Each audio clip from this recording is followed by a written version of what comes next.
Hey guys, welcome back to the channel. This is story about what if Naruto trains with scrolls part 1. Before I start, please do support for more amazing content and comments for part 2. Do consider to subscribe my channel and share my video to your friends and check out the description as well. Let's start the video. Naruto could admit that he was lots of things. Stubborn, hot-headed, and a bit of a loud mouth. But so too could he honestly say that he was willing to put in all the hard work necessary when needed. You didn't get to paint the Hokage monument after all without having some skill after all. That being said, after his sensei had dismissed his team early after another dull day of team training, Naruto really was beginning to think they were being shafted. They could sort of work together, sure, but they weren't learning anything.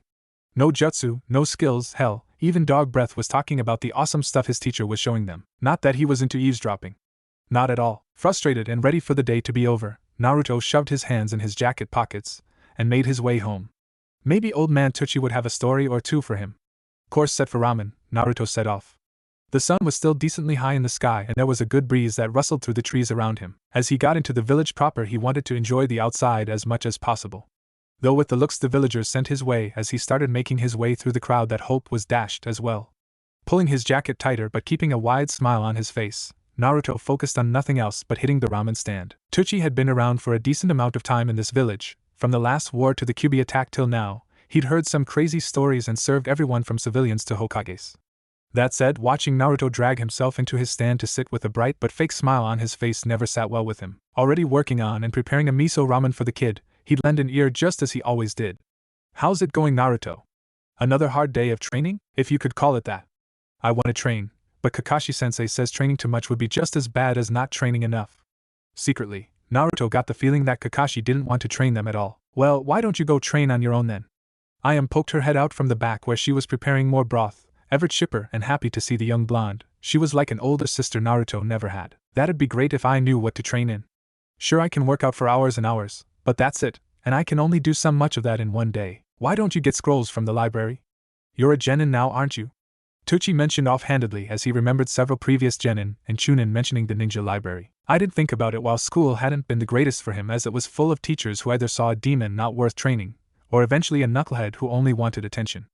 No one had mentioned being able to go in the library once he was a genin. He had tried once while in the academy and been turned away, but maybe it'd be different now. Placing a bowl down and looking out at the high sun, the old proprietor nodded. "Maybe give it a shot. If your sensei is giving you lots of free time, maybe he's waiting for you to take some initiative?" Tsuchi had seen it before. Nodding and already working on his first bowl, Naruto figured he could at least give it a shot. No matter what anyone thought of him, he could sit down and read when needed. He had learned the Kagebushin in a single night after all. Going over the idea some more, already downing and working on a second bowl now, Naruto nodded to himself and decided it was off to the library then. Watching the boy work through several bowls before laying down money and wishing them both a good day, Tsuchi had a smile on his face, as at least now the smile on the boy's face looked a little more genuine. Shaking himself and welcoming a team into his stand, he put it in his mind to check up on the boy next time he came by. Naruto, however, was all but sprinting through town, dodging through people and other ninja alike, as at the least he could either get this out of the way and get good news, or get rejected and spend the rest of the night working out and beating the crap out of a training post. Moving from the market district and coming up closer to the Hokage tower, it wasn't much longer where along an unmarked red and tan building he found the library itself. High windows and a clean exterior, Naruto put faith in that hopefully things would be different this time. Pushing open the door and walking in, he was met with silence with a heavy smell of paper and wood. There was a reception desk ahead of him, and ignoring the odd tingle that ran through him, he walked up to a stern-looking woman at the desk. Hello?" His voice cracked at the worst time and he really sounded more timid than he wanted to. But the woman looked him up and down all the same. First time in here, yes?" Adjusting thin glasses while consulting a book on her desk, she pushed aside a scroll and looked at something out of his sight while Naruto nodded. "Genin are allowed everything unrestricted D rank and below. C rank scrolls and books are allowed with either sensei or Hokage approval. Under normal circumstances, anything B rank and above is not allowed to genin outside of very special circumstances. Noise is to be kept to a minimum, and there will be no jutsu practice inside. Training scrolls can be released, but copying of scrolls is out of the question." Looking at the boy in front of her, the older black-haired woman raised an eyebrow. "Any questions?" He had a ton for the tall but rail-thin woman, but decided to keep it to the basics for now. He was already happy enough that he would be allowed in. "Sensei leaves me on my own a lot. Do you have an area for training scrolls?" Nodding and motioning behind her and to her left, his right, she pointed down a dark hallway. "Training scrolls for basic jutsu, chakra control, and jutsu theory are that way. Again, keep to your rank. Your Hittite was pinged as soon as you walked in, so we'll know if you pick something up that you aren't supposed to, understand?" That's why you didn't ask for my ID." Wait, what else did you ping? That was new, he didn't know they could ID him with just his headband. Blinking for a moment, the woman looked him over again before nodding. This is a protected building, so as soon as you walked through the door you were checked for genjutsu, Hittite forgery, or cosmetic applications. Anything else? Shaking his head in the negative, Naruto walked past the reception desk and made his way down quiet rows of bookshelves and desks. There weren't many people in here today it seemed, and the few that were present were all head deep in books or scrolls. Sakura probably comes here a lot, muttering to himself. Naruto paid attention to the labels on the shelves he walked by. Training scrolls, training. Finding the section he wanted, he started browsing down the rows with carefully labeled scrolls and books. Realizing just how many there were, he decided to stick to what he kind of knew and work from there. He had already been warned he couldn't go straight for the high-level stuff, but maybe there were some D-level scrolls that could help him out. Walking further down this particular row and finding the D-rank training scrolls and seeing multiple copies of everything, Naruto browsed a bit before picking out 4 that might be able to help him out. It didn't take him nearly as long to reach the front desk again, where he presented the scrolls to the bookkeeper. Can I take these? Taking the scrolls and looking them over, the woman nodded. Chakra control, clone theory, and basic exploding tag seals. Boys and their explosions. Looking him over again, she handed them back. If I may ask, why the clone theory? Caught off guard as he wasn't prepared for anyone to be interested in his actual thoughts, he let a small grin hit his face. I've never been able to make normal clones, but I can make shadow clones. So I wanted to see if maybe there was a reason why. Wait, you can make shadow clones? At Naruto's nod, the woman frowned. If you would, show me please. Shrugging and putting the scrolls back on the desk, Naruto formed the cross-shaped seal and pumped chakra into it. With a puff of smoke, there stood a dozen copies, along with the appearance of several ninja with frantic looks. Tanaka-san, is everything okay? Waving the group off, the now-named Tanaka nodded. Everything is fine. I asked him to demonstrate his skill. Please go back to your duties.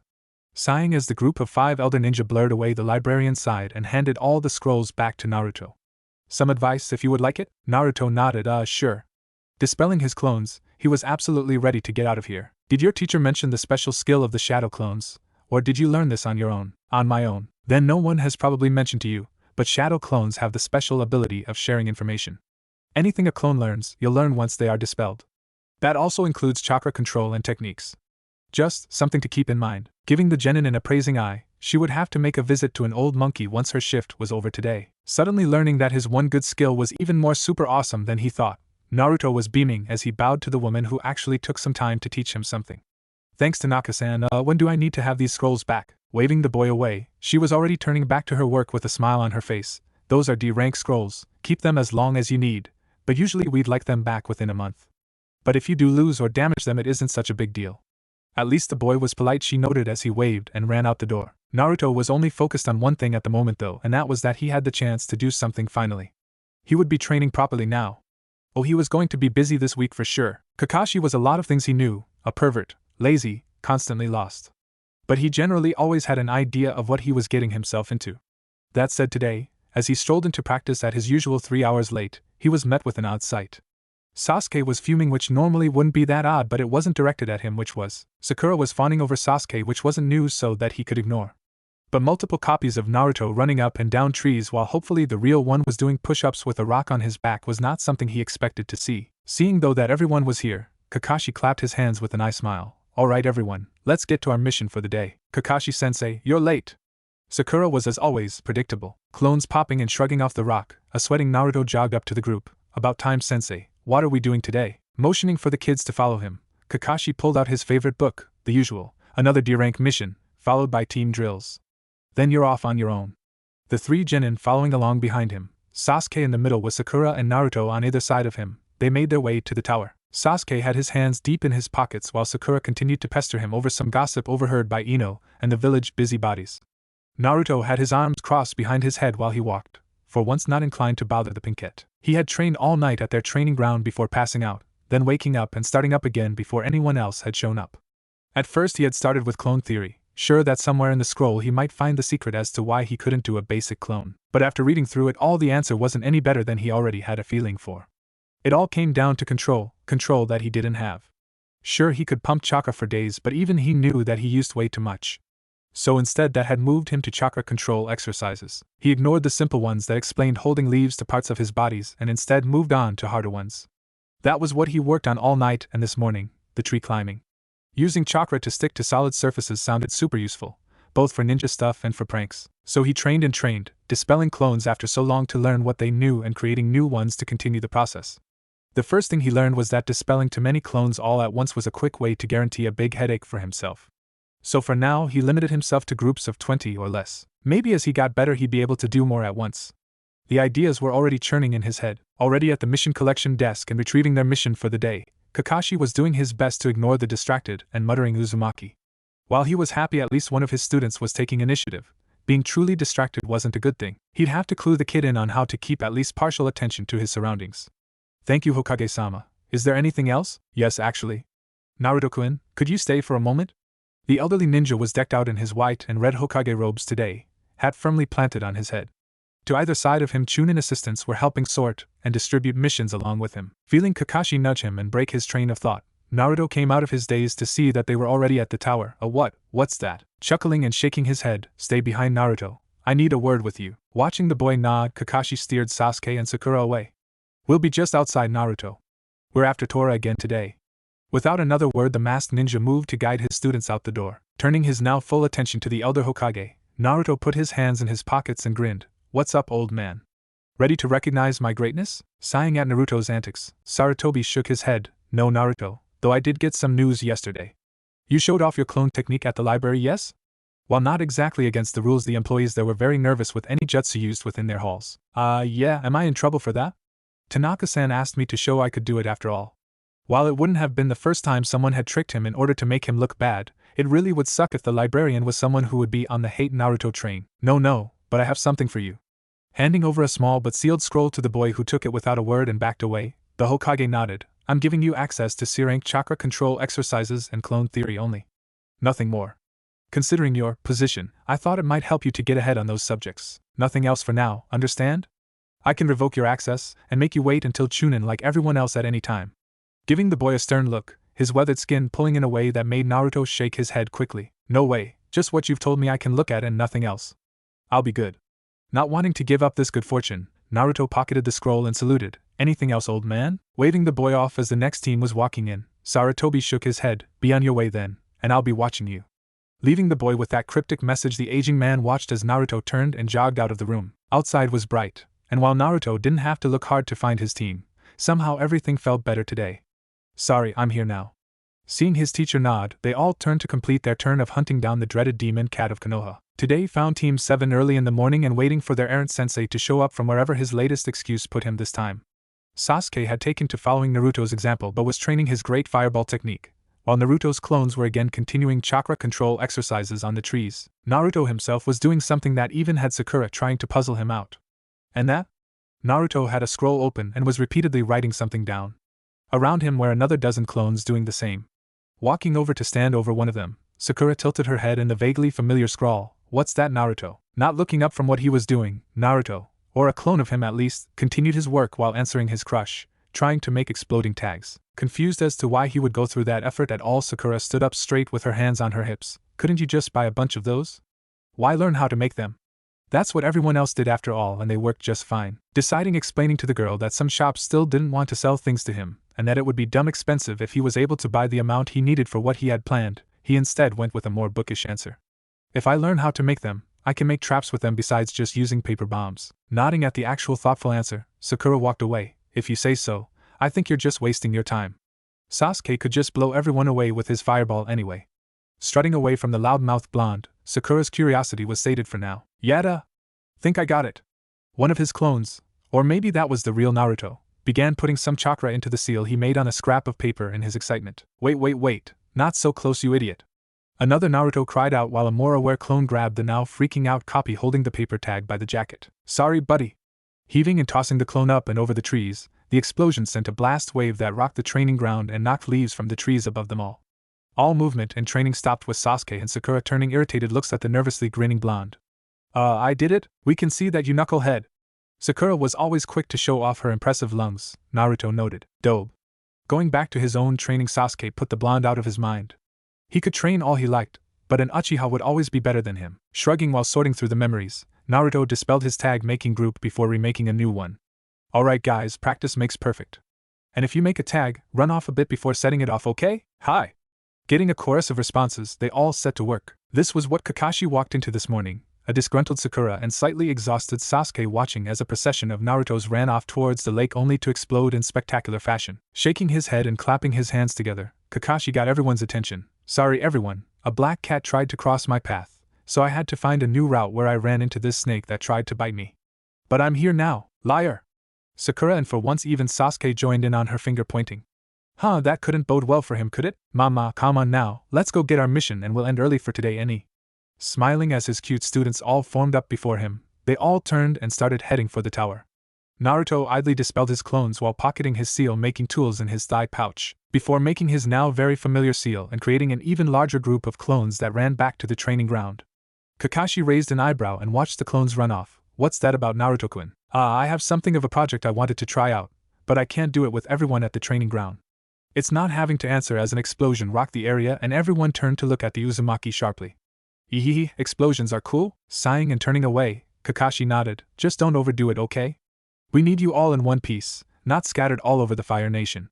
It wasn't long after that the team had all made it to the tower, picked up their next lackluster mission, and were on their way to the east side fields to help with some weeding for civilian farmers. All of the genin wanted to complain, but after their first few attempts, and Naruto getting swatted for trying to use clones, they all relented and got to work. Sakura had already given up on keeping her dress clean, eventually covered up to the knees in dirt and grass. Sasuke and Naruto weren't much better after too long, though somehow Naruto shivered from time to time, which Kakashi figured was a clone exploding and sending its memories back to him. Shrugging at the teenager's antics, Kakashi returned to his book and watched as the sun rose past noon and slowly began to sink in the sky. The more experienced ninja mentally lamented that it was probably too much to ask for every day to be this peaceful. But at least these kids didn't have to go through what he and his team did. At least not if he could help it. The day coming to an end on its own, the team reported their mission complete and went their separate ways.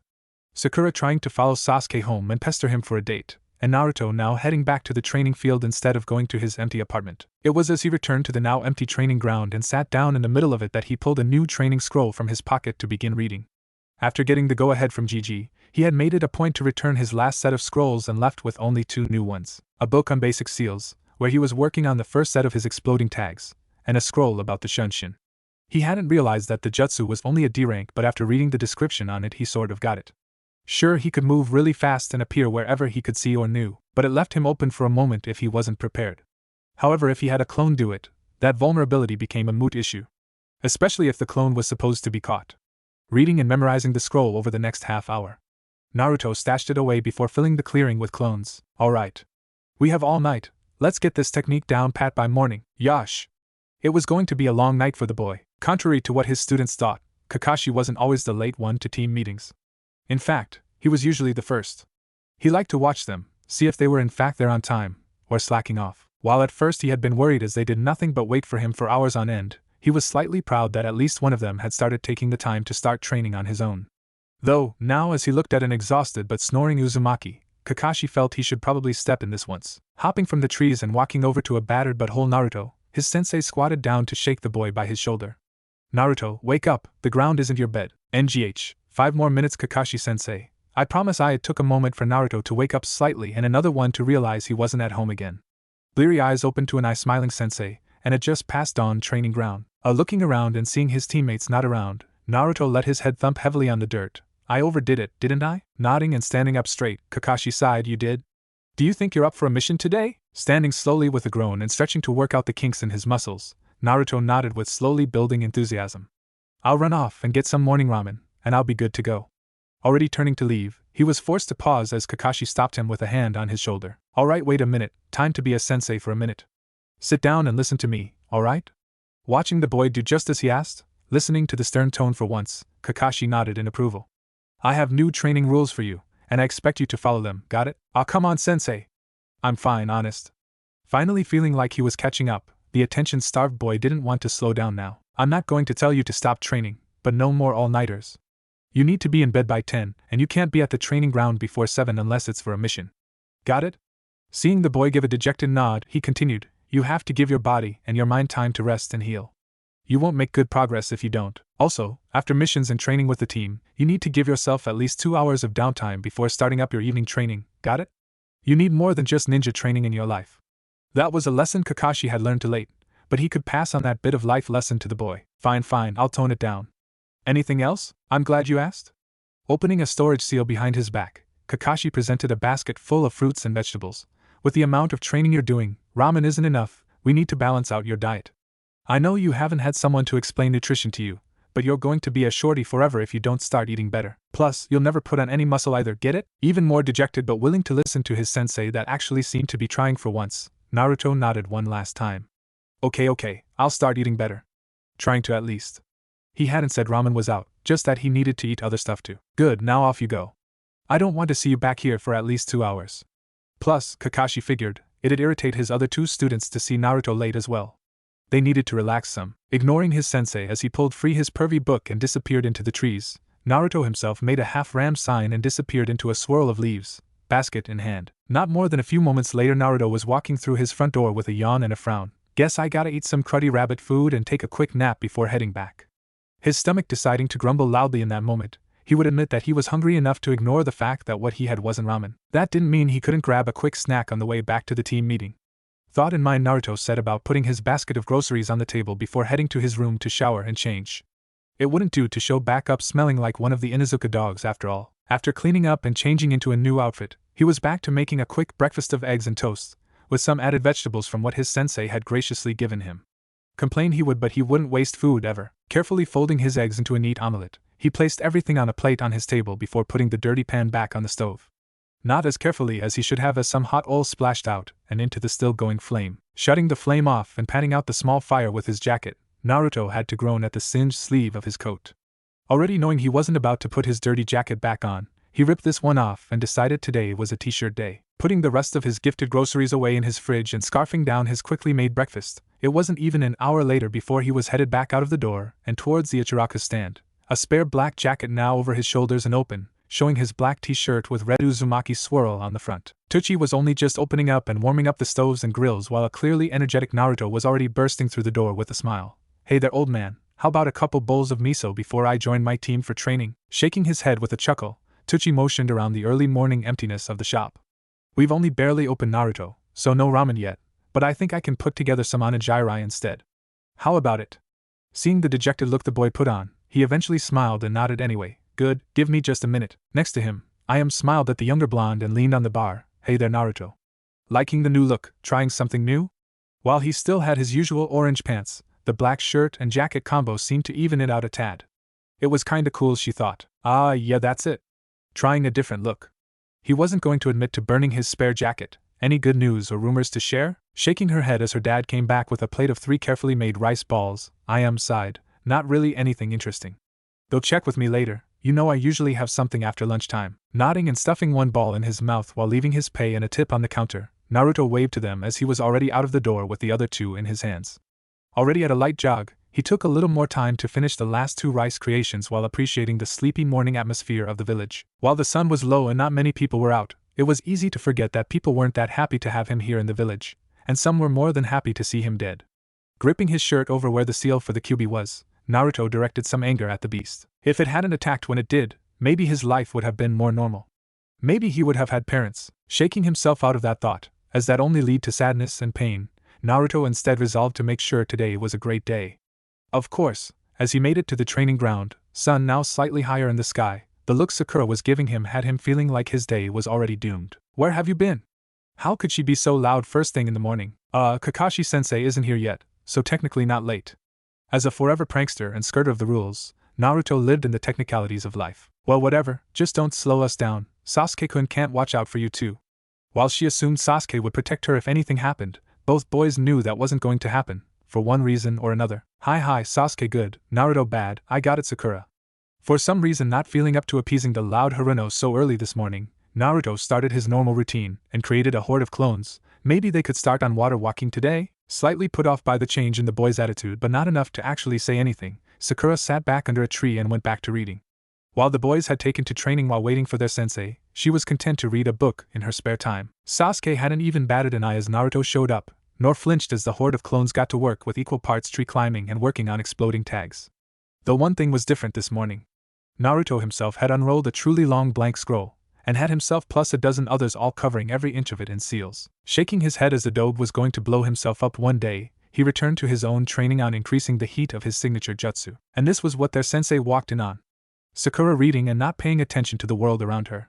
Sasuke exhausting himself practicing his family's main technique, and Naruto finishing on something in a scroll and now working it into some type of bracelet. Clapping his hand, all eyes were suddenly on him. No mission today, so we'll do some team drills for a few hours and call it a day. Clones dispersing and almost fully energized, Naruto was ready and able. Alright, we're gonna get you today, sensei. They would not, however, get even close to Kakashi. But tomorrow would be a new day, and who knew, miracles happen sometimes. Trying to be understanding but still ending up grumpy, aboard Naruto Uzumaki wandered the streets of Konoha. Today was like any other, training before Kakashi-sensei had shown up, work on some of his basic jutsu, and then head out for a D-rank mission before finishing and coming back for training. Except instead of training they were told explicitly to relax and take the rest of the day off, which meant very loud and clear that if their sensei caught any of them training Naruto, they'd be in for a world of trouble. With a sigh, Naruto understood that in his own way Kakashi wanted to make sure they weren't wearing themselves out. With a chuckle, Naruto figured Sakura didn't have to worry about that at all, but him and Sasuke might. Shaking it off and spotting a shop full of plants, he figured he could at least get a small bag of fertilizer for his house plants while he was out. It wouldn't do to neglect his housemates after all. Walking in and taking in the heady humid smell of plants and earth, he was overcome with peace for just a moment. Welcome to the Yamanaka nursery, what can I help you with? A bored voice answered from the counter. Face down in a fashion magazine, Ino Yamanaka in all her pretty blonde glory was manning the counter. Naruto hadn't seen the girl since the end of the academy, but hoped her usual antics weren't about to come out to play. Hey Ino! Where do you guys keep your fertilizer? Deciding to get what he came for and leave quick, he made his way to the counter. Looking up and spotting the loud troublemaker, Ino had to pause for a moment at the different look of the boy. The open black jacket and black tee wasn't a big change, but it was significant enough to give her some pause and made her give the boy a quick once-over. You're not gonna use it for a prank, are you? Still wary even if he seemed to be taking things a little more serious. If the change of his wardrobe was an indication, she still had to make sure his usual antics didn't come back to her parents' shop. No, I have some houseplants that need a little love, that's all. No pranking, honest? Hoping the girl believed him, as he actually hadn't had time for pranking since the end of the academy. Well, except for that short time meeting Konohamaru and training him in the sexy no jutsu. Giving the boy another good once-over, a small thought gracing her mind, she nodded and pointed off to her left. Along the back wall in the corner, next to the indoor aloe plants, giving thanks and making his way between rows and rows of plants, Naruto was curious about what his former classmate had been up to. How's training going? Learn anything awesome from your sensei? Realizing she should have known she wouldn't be able to get back to her magazine, Ino snorted when she thought about her sensei. Heck no. Asuma-sensei is too laid back for that. We're training sure, and he works us through drills, and don't get me started on the D ranks, such a bore. Ugh, and I've got the laziest teammates ever. Naruto tuned out her ranting about Shikamaru and Choji. Knowing the laid-back boys were probably getting nagged to death, Naruto found what he was looking for and snagged a small bag. Turning and glancing at the aloe plants, Naruto saw and read the small note attached to the base of the plant. Hey Ino, what's this about the aloe plant being a good chakra conductor? Pausing mid-rant about not being able to cloud watch for hours on end, Ino had to think about what the boy was asking her. Shaking her head, hold on. And moving around the counter, Ino walked around until she found Naruto kneeling next to a row of plants, while delicately examining the thick leaves. Kneeling down next to him and turning the plant towards her, her dad's description came to her. Oh yeah. Apparently this particular variety of aloe vera has a sap that conducts chakra really well. Dad says that coating twine or thinner string with the stuff lets you use it in place of actual chakra thread, and a lot less chakra taxing too. Thinking about it, Naruto had another idea for it if it could conduct chakra. Think you could draw a seal with it? Well, I don't see why not. Not seeing where he was going with this, Ino just shrugged while the boy turned to look at her. Were his eyes always so deeply blue? While coughing and taking the small bag of fertilizer and one of the medium-sized aloe plants, Naruto stood and grinned. I've got an idea then. Might not come to anything, but never hurts to try. Turning away from the pretty jade-eyed girl, Naruto started walking to the counter. Bouncing her way back to the counter, Ino held a grin on her face. Well, as long as it doesn't lead to pranks, I'm all for it. Ringing him up quickly and handing him a receipt, Ino nodded. Thanks for the business, and make sure to tell Forehead that just cause she's on his team doesn't mean I've given up yet. Love was war after all. Sure thing, Ino-chan, and thanks again. Giving her a carefree smile and a wave, Naruto was out the door, missing the blushing girl give him a half wave in return before the glass door closed behind him. Deciding that maybe the other blonde could be cute if he wanted, but still not close to her Sasuke-kun, she returned back to her magazine for the day. Outside it was a carefree Naruto that was already on his way home. Sure, he wasn't supposed to be training, but that didn't mean he couldn't experiment. Chakra conducting meant he could probably write seals with it, and that meant more ways to make exploding notes. But because the sap was only slightly sticky, he needed a way to produce the seal fast, and the same way every time. Maybe he could coat his hand with it. But then his hand would explode too, not a good idea. Thinking hard all the way home, he missed a lavender-eyed Hyuga eyeing him from around the corner. Having watched him leave the Yamanaka shop and observed the blushing Ino, there was a worrisome conclusion being made behind those eyes. Jumping as Naruto disappeared in a shunshin, she decided it would probably be best to think about things at home. Plant in front of him on his kitchen table along with several scrolls and now 3 other clones besides himself, Naruto thought about his problem long and hard. The sap itself is conductive, but so is sealing ink. It's not like we need it to make tags. True, plus the sap is sorta runny, it wouldn't hold the form for long or anything. One of the clones had made a slight incision on a leaf, allowing the sap to bubble out slightly. But you can only make a seal tag so big. Sure wish we could pack more of them into a smaller space. Sure they could seal multiple tags or make a paper bomb with exploding tags, but that was obvious and avoidable. Wait! Naruto himself snapped his fingers and pulled out one of his sealing training scrolls. Wasn't it in this scroll that they described a way of making super massive seal matrices super small by packing the matrix within another chakra conductive paper scroll? Something about needing the chakra to stabilize the matrix for use? Unrolling the scroll and sifting through it in order to find what he was looking for, it was another clone over his shoulder that pointed to the section they were looking for, written by one Kushinayu. Well, that's what it says. Oh, I get it. Maybe we can seal the very exploding matrix inside the sap itself? Yeah, and then we could put the sap anywhere. Naruto himself had a wide grin on his face. How about a mile-long seal packed into a kunai, or even inside a small pellet? Yeah, this was definitely going to be fun. It'd take him a long time to work on to be the size he wanted, but this was for explosions and explosions were always worth the extra work. Pulling out his tools and beginning to write, it was going to be a long night for him and a hard start early morning. Team 7 was waiting patiently as it was coming up on their turn to receive their mission for the day. It had been another few days and while training was great, at least Naruto and Sasuke both were starting to get antsy. So when they came forward and Irika started naming off more D-rank missions, Naruto finally had enough and said as much. Come on GG. We've been training our butts off and working these chores like no one's business. Let's have a real mission for once. Missing the nod from an agreeing Sasuke and flatly ignoring a protesting Irika, Naruto was ready to match wills with the aging Hokage. So your team feels like they're ready for a real mission. Him watching the subtle nod from Kakashi, Sarutobi sighed before pulling a scroll from the pile. Well, you're in luck today, we just so happen to have an escort mission available. C rank, good to get your feet wet. Handing the scroll over to Kakashi, the Hokage cleared his throat. Tazuna-san, your team is here. From a door off to the side, an elderly man sporting a gray head of hair and matching beard stumbled into the room. From the smell of alcohol, no one had to guess what was in the jug he had with him. Looking through his glasses at the team, Tazuna scoffed. What's this? I ask for a team and they give me brats. I'm the great Tazuna the bridge builder, don't I deserve some actual ninja? Chuckling and waving them all away, the Hokage smiled. I'm sure for just an escort mission these genin will be more than enough. You'll find they're full of surprises. Watching as Kakashi led a grumbling Tazuna away, Sarutobi's eyes hardened only slightly. Outside it was an eye-smiling Kakashi who turned to his team. Go ahead and head home, pack for an extended mission and meet me at the main gate in 30. And with that, Kakashi wandered away with their client while Naruto and the others quickly split up to pack and prepare. For Naruto this involved a quick body flicker back to his home, grabbing his pack and sealing scrolls before sealing everything into a medium-sized storage scroll. Idly twirling it in his hand before shoving it into an inner pocket on his new jacket, he took some extra time to make a quick sandwich to scarf down. Having some time to think, he was still lamenting he hadn't had time to fix his old jacket yet, but he figured after this mission he'd finally get a new one.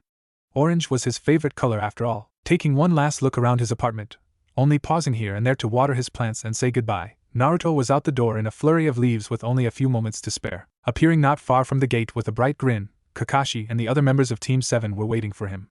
A screech dying on her lips, Sakura pointed at Naruto. Since when do you know the Shunshin?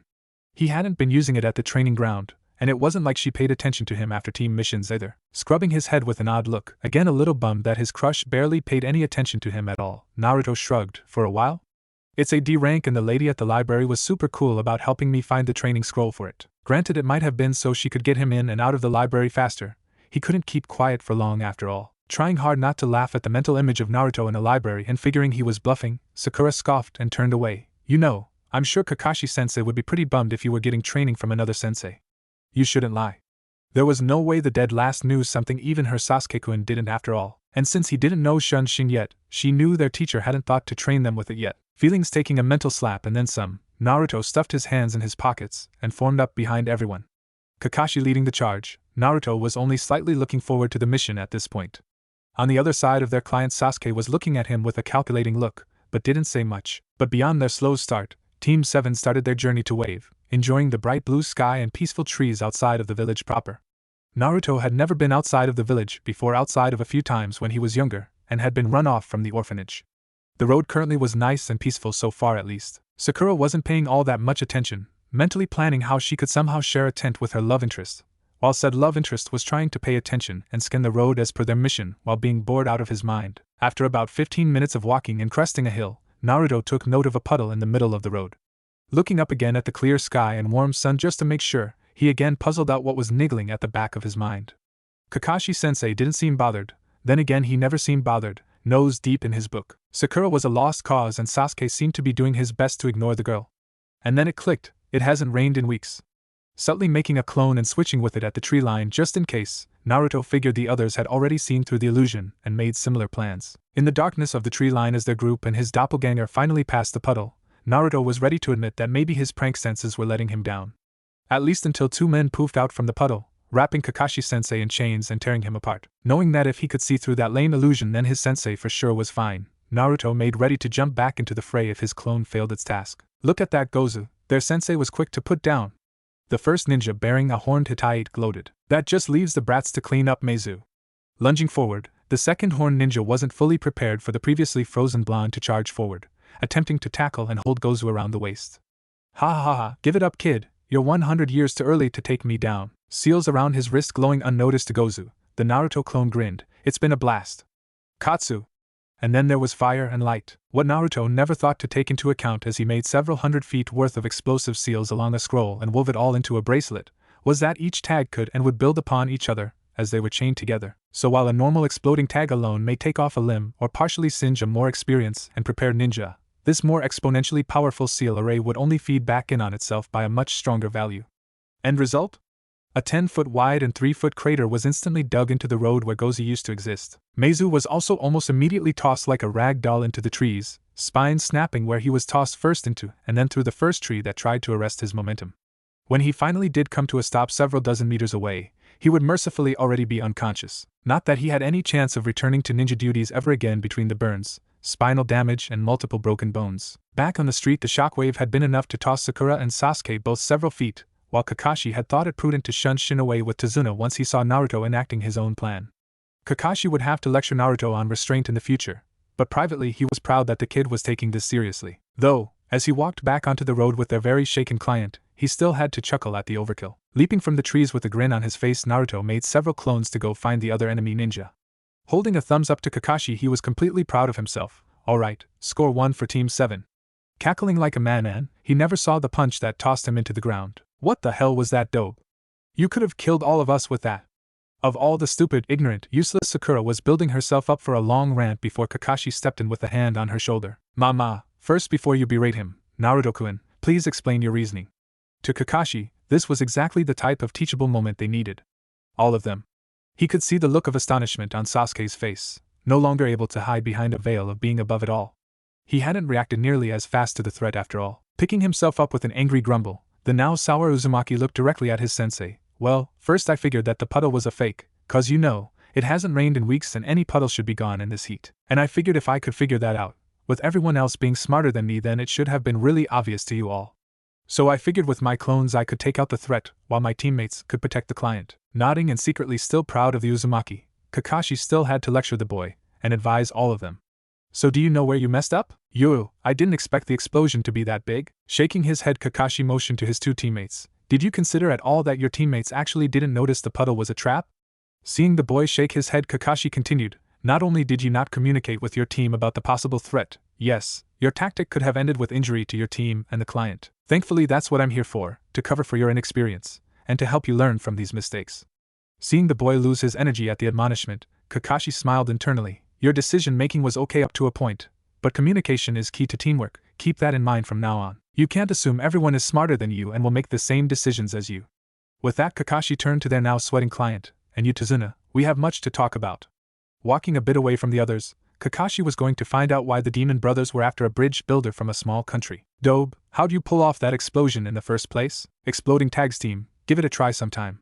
Now really upset but determined to make up for it eventually, Naruto wasn't in the mood for Sasuke's "I'm better than you" attitude. "You don't have to be rude to Sasuke-kun just cause you got chewed out, baka." Throwing his hands up in the air as his clones came back and dumped the paralyzed body of the other demon brother at his feet. Bound and gagged, the clones all saluted before dispersing themselves. There the 3 genin of Team 7 sat and waited, Sakura trying to stroke Sasuke's ego by saying how he would have taken both enemy ninja down without nearly killing them in the process, while Sasuke himself was looking at Naruto in a new light. Sure, he had thought his training wouldn't bridge the gap between them at all, but now he could see that at least within him was a competent teammate. Not like a certain fangirl. Maybe he should start working on those chakra exercises as well. Walking back to the group with a pale Tazuna, Kakashi was all smiles. "Okay troops, here's the deal. Tazuna apparently has lied about why he needed as escort, and now we have a decision to make. Wave is currently under the heel of a greedy shipping magnate by the name of Gato, and Tazuna is building a bridge in order to get past his shipping embargo. In order to stop the bridge being built, Gato has apparently hired mercenaries to kill Tazuna and prevent the bridge from being built. If these two, the demon brothers, are involved, that means this is at least an B-rank mission. So we can turn back right now, or we can continue on at our own risk." Not even hesitating, Naruto threw up a fist, and missed the chance to kick some major ninja butt and save people? "No way, I'm in." Nodding, Sasuke agreed with Naruto. "We're ninja of the leaf. We don't get to abandon a mission once it's been given." Sakura, being of a different mind but not wanting to go against Sasuke, nodded. "Yeah, there's no way any ninja are a match for us." Nodding with some pride, Kakashi turned to Tazuna. "Welp, you heard them. We'll continue on with this mission. However, I will be making a report, and when this is over, there will be an adjustment. If the bridge is completed, we should be able to pay it no problem." While happy the ninja wouldn't abandon him, he wasn't sure how they would repay them when all this was over. Kakashi took note finally of Meizu's bound and gagged form, grinning at the young Uzumaki. "Good job on the capture, Naruto. Give me a moment to prepare a scroll and send up a flare."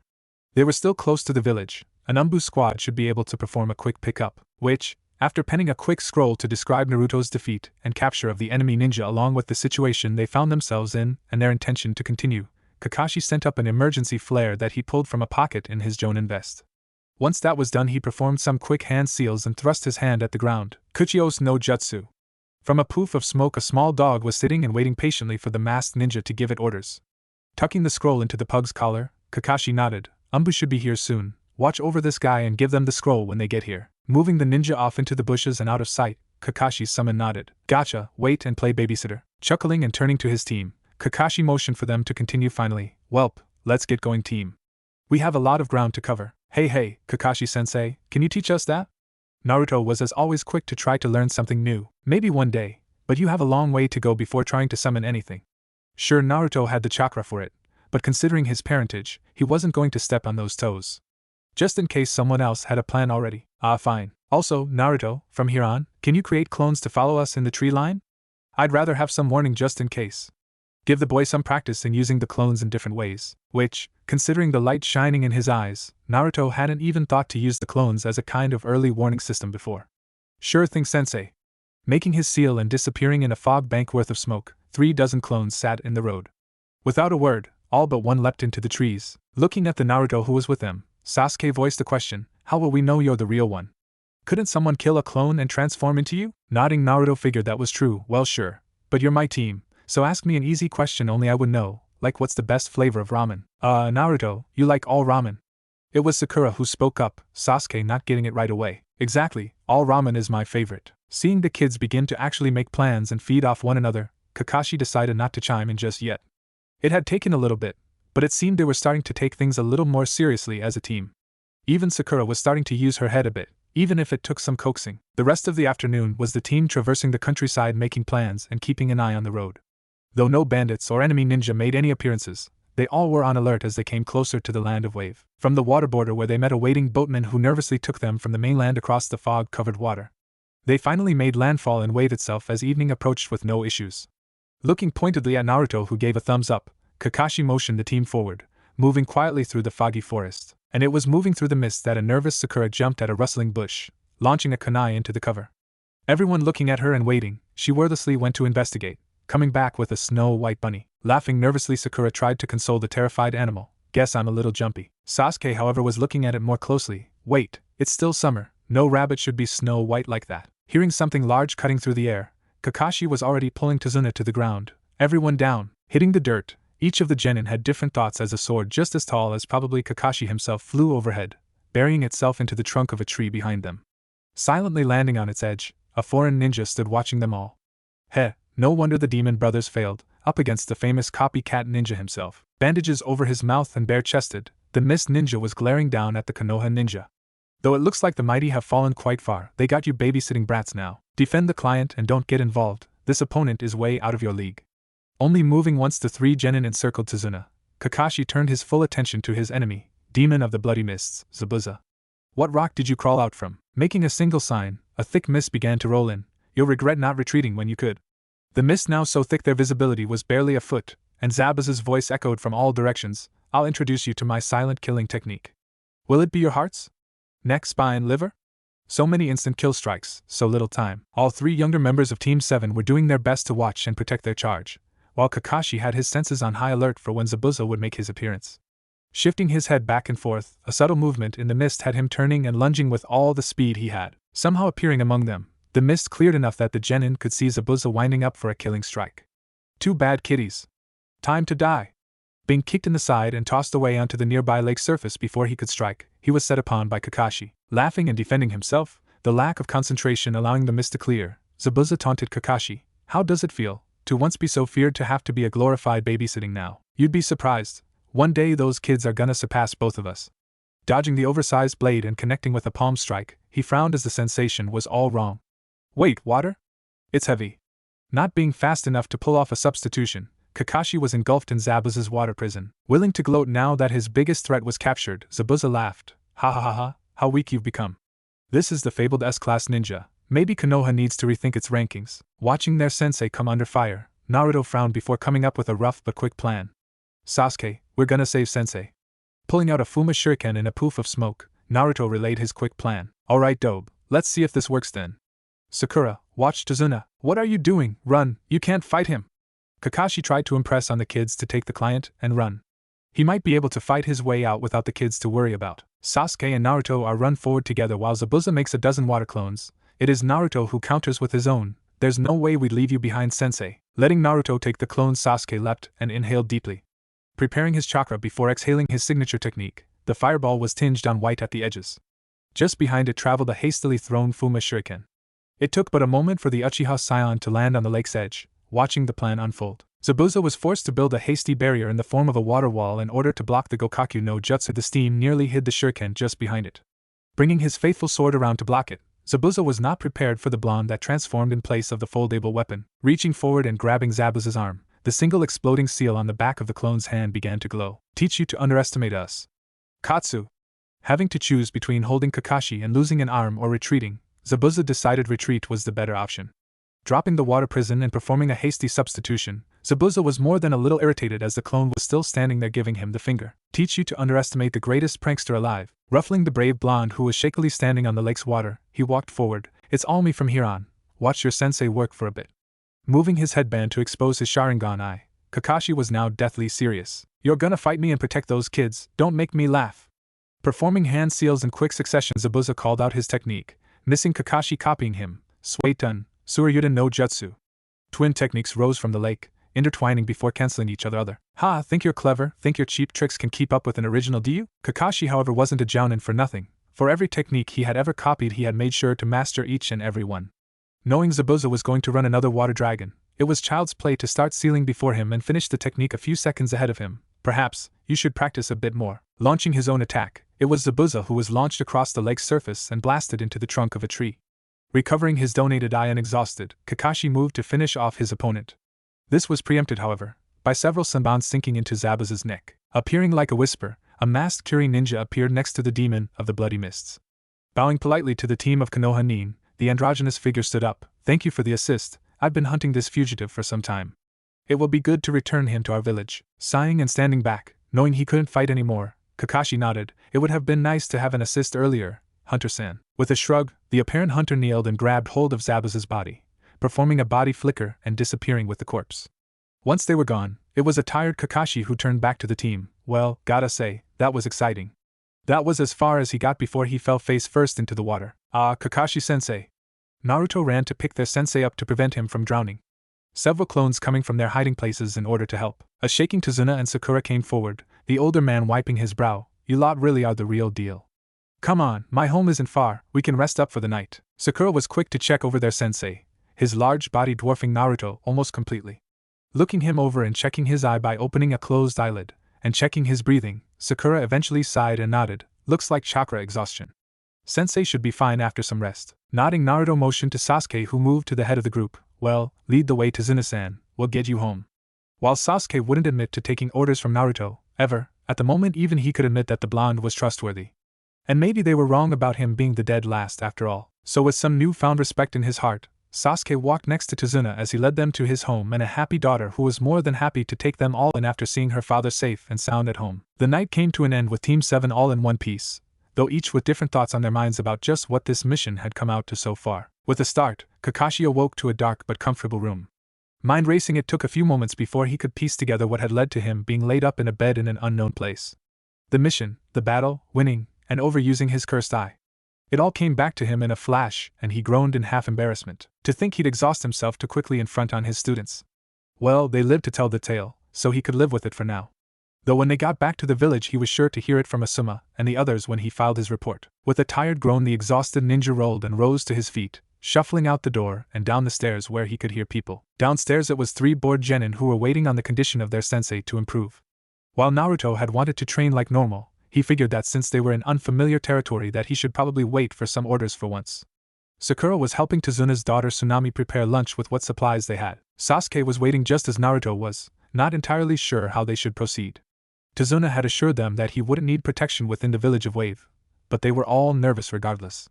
However, as they heard a thumping from the stairs, all 3 students heaved a relieved sigh as their sensei made an appearance, though slow. Well, it's good to see everyone up and so chipper. Kakashi was in good spirits at least, seeing his students all happy and in one piece.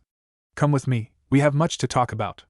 Thanking Tsunami for the help while he was out, he ushered his students out of the house and into a clearing not far away. Arranging all 3 of them before him, Kakashi got serious for a moment. I think it's time to get a little more hands-on with your training. Seeing each of the kids focus on him a bit more, he nodded with some pride. I'm proud of you, Naruto, for taking initiative to learn more of the basics and continuing chakra control and movement techniques. I would have thought our resident bookworm would have done the same. Looking pointedly at Sakura, she raised her hand. But Kakashi-sensei, why would we need to continue exercises after the academy? Motioning to Naruto, Kakashi hoped that maybe having an example would put things in perspective. Because first, you should always be working towards improvement. And second, many of these basic exercises have practical uses. Like tree walking and water walking. Notice yesterday how Zabuza and myself continued our fight on the lake. Or how Naruto was able to reposition using the trees. You never know what skill will have the most use and when, so it's best to learn all that you can, and practice. Plus, it'll do wonders for building up your chakra reserves. Much like a muscle, using it will build it up. Turning and motioning to the line of trees behind him, he looked mainly at Sakura and Sasuke. Your goal for the next week is to be able to reach the top of the tree with just your chakra. And not just once, you must continue the training until you can do so hours at a time without getting tired. This will increase both your control and your capacity. Turning to Naruto, Kakashi nodded. While I understand you have tree walking down, I notice you're still working on the water walking skill. Yeah, I can hold it for short times, but varying my chakra still takes some concentration. Nodding and expecting the answer, Kakashi motioned back towards the village. Your job this week is to watch over the bridge building, practice the exercise while at the bridge, and make safe use of your clones in the meantime. Got it? Hi! Kakashi waved him off as he himself turned and trudged back to the house. Then I'm going back to bed. Chakra exhaustion is no joke, and I need to be in the best form I can be before the week is over. Not seeing the need for urgency, Sakura again raised her hand. Why is that, sensei? Kakashi looked back to them with a gleam in his eye. Because that hunter Nin was a fake. Normally hunter cut off the head and burned the body. Considering also the weapon used to eliminate Zabuza, I have a suspicion that the hunter was actually Zabuza's accomplice. But waving them off, Kakashi turned away. But all we can do is prepare as much as possible, and be ready for when they return. So saying, their sensei walked back towards their client's home. Standing there for a moment, Naruto himself turned to rush off to his assigned task. But it was Sasuke's voice that stopped him. Don't know. Naruto. Any advice about the tree walking technique? While Sasuke would normally never think to ask the dead last for anything, the last few days had shown that out here, Naruto was anything but. Naruto had the skill and worked 3 times as hard as anyone else for it, and Sasuke could respect that. Scratching his neck, Naruto nodded. Well, usually you see me getting a running start at trees, right? You have to put the right amount of chakra at your feet to stick as well. Too much and you blow off, and too little and you don't stick. But I noticed after a while that if you instead sit at the base of a tree and try sticking yourself first, it takes a little longer but you get a better feel for how much or little chakra you need. Shrugging, Naruto did have the benefit of being able to spam clones for something like this. Nodding and turning away from his teammate Sasuke got ready to practice. Alright, just you wait, I'm gonna catch up to you and we'll see who stays ahead by the end of the week. Maybe having a rival wasn't so bad. In your dreams, Sasuke. Naruto had a grin on his face though as he set off through the trees, not having a problem navigating towards the large bridge in the distance. Doing his duty as instructed, Naruto made good time to the bridge while traveling over the trees and rooftops, before dropping to the ground and landing not far away from the construction team. Raising a hand to wave at a surprised Tazuna, Naruto was still all grins. Kakashi-sensei finally woke up, gave me orders to come watch over you while getting some training done. Heh, waving the kid off but nodding as he was just doing his job, Tazuna turned back to his crew who were waiting for some orders themselves. Knock yourself out, kid, just try not to get underfoot, alright? Leaping towards the side of the bridge, Naruto crossed his fingers. No sweat, Tazuna-san. Kagebushin no jutsu.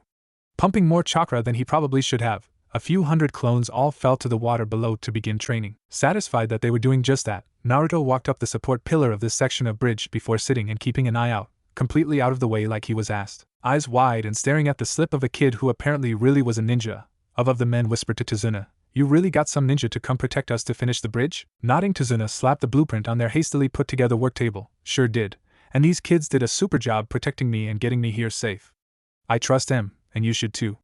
Now, here's the schedule for today. Tazuna wasn't worried about the black and orange clad boy who was watching over him, completely confident the kid would protect him just like he said he would. So he would do his own job and complete this bridge. Day to night, night to day, 4 grueling days of training and watching their client went by in almost a blink. And through it all, Team 7 kept their morale up while their teacher regained his strength. This night, however, found everyone at the dinner table, Naruto contributing by surprise by showing up with an armload of fish. Can't be a freeloader, and clones are useful for more than just blowing stuff up. Tsunami was more than happy to take the extra provisions and cook a much larger meal. Sitting and enjoying some rice, it was Kakashi who warned his high-spirited students, remember, tomorrow is most likely crunch day, so everyone is to be at the bridge, which means rest and recovery tonight. While everyone on the team knew who that was aimed at, Naruto had the decency to blush and agree. It was however a ill-tempered Inari, Tsunami's son, that finally had enough. How can you be so happy? You can't win against Gato. He'll crush you just like he's crushed everyone else.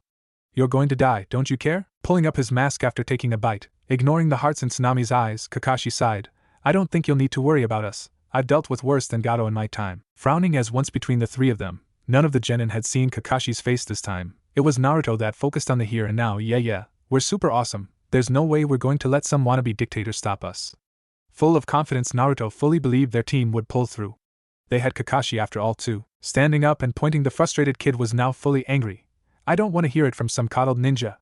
I bet you've never suffered once in your life at all, surrounded by your friends and family, never having to worry about if you'll have to eat that night, or if some bandits are going to come through your home at night. This is the real world. Why don't you try living in it? While Sakura and Sasuke didn't know much about Naruto's past, they both knew that he had been treated differently than the rest of them. So even they were a little shocked at just how quickly the happy look drained from Naruto's face, replaced with a cold glacial look that was better suited on an angry Hyuga. Maybe you should consider not everyone who's happy actually had a happy life. I know what it's like to suffer, but at least you still have some of your parents, people who love you. That's what's most important, isn't it? Voice and tone cold, Naruto stood and bowed to Tsunami. Thank you, Tsunami-san. I'll be leaving for a while. No one bothered to stop the blonde as he made for the door, opening and closing it in a fluid motion. Sakura made to go after him, but Kakashi settled her down with a wave of his hand. Let him go blow off some steam. He'll be alright. He's just mad that I'm right, so childish. Inari chose to speak up again, but the look sent his way by the Team 7 sensei froze him in place. It's not fully my story to tell, but Naruto was an orphan since birth. No parents, no family, no friends. It's only recently that he started forming any bonds with people. Do you think you could be as happy and carefree as he is, growing up in such a way? Kakashi, of course, couldn't get into the why his life had been that way, or the worst things that had happened to him. That was up to his wayward student to bring up himself. Turning to the door with a contemplative look, Sakura reevaluated her thoughts about her teammate, while Sasuke turned back to his meal. Nothing he could do about it now, after all. Naruto, however, was venting his frustration in the best way he knew how, creating dozens of clones and pounding away at himself, literally. Long into the night he trained and practiced before eventually the day's normal training caught up with him, and he passed out in a heap below a scarred tree. The full moon watched over him as eventually the mist concealed him from the rest of the world for the night. It was in his dreams, however, that things began to go all kinds of weird. Normally Naruto would enjoy a wonderful dream involving never-ending ramen, or maybe after a particularly stressful day, something that involved ramen and particular classmates from his time at the academy. Tonight, however, no perversions, but instead he found himself in a dank sewer, ankle deep in water. Well, this doesn't look good. Maybe I ate some bad fish? Already feeling guilty about insulting Tsunami's amazing cooking, Naruto began to wander aimlessly through those wet halls.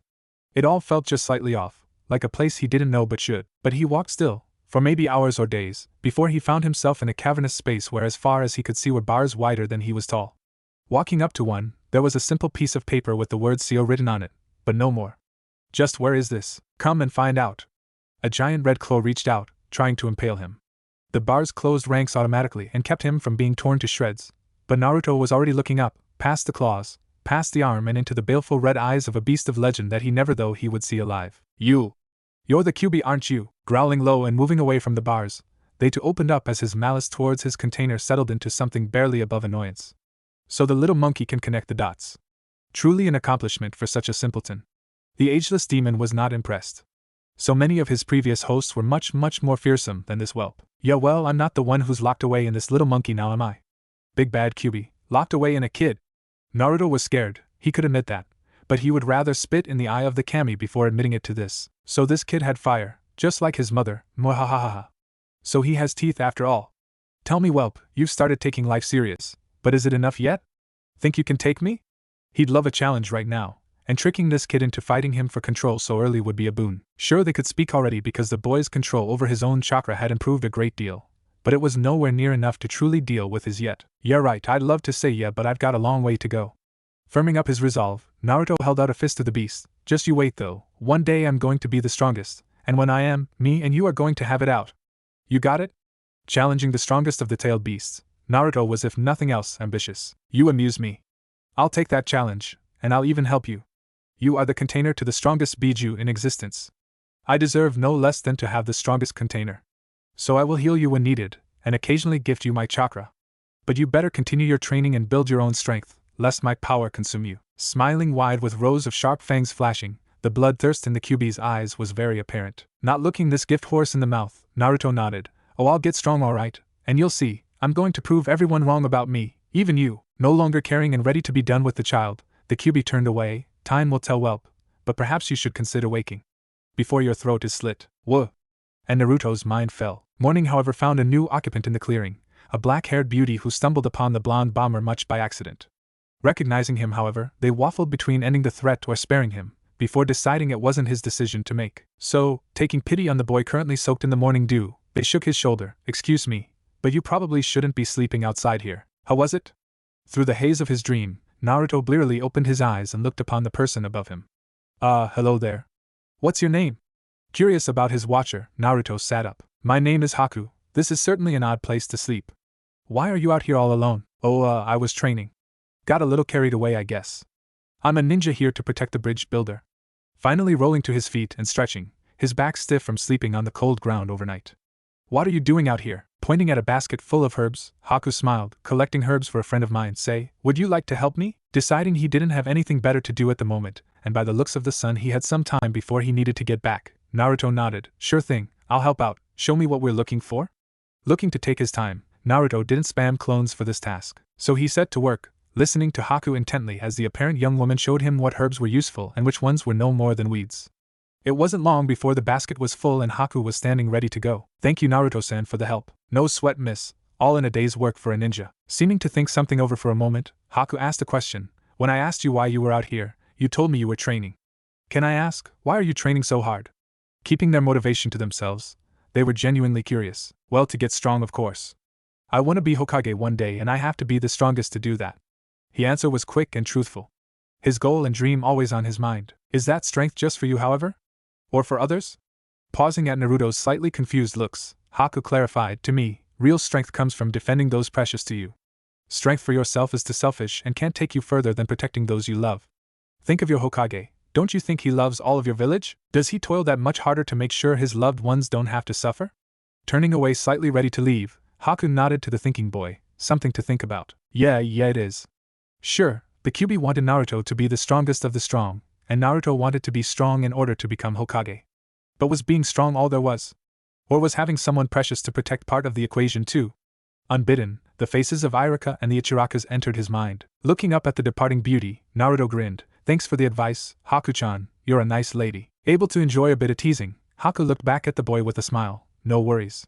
Pausing for effect, An effeminate boy tilted his head. And I'm a boy, Naruto-kun.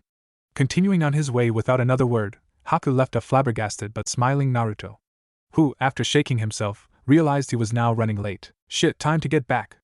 And off like a shot, Naruto was up and into the trees, making a beeline for Tazuna's home. Making great time, or so he thought. Naruto was unprepared for the scream that reached his ears.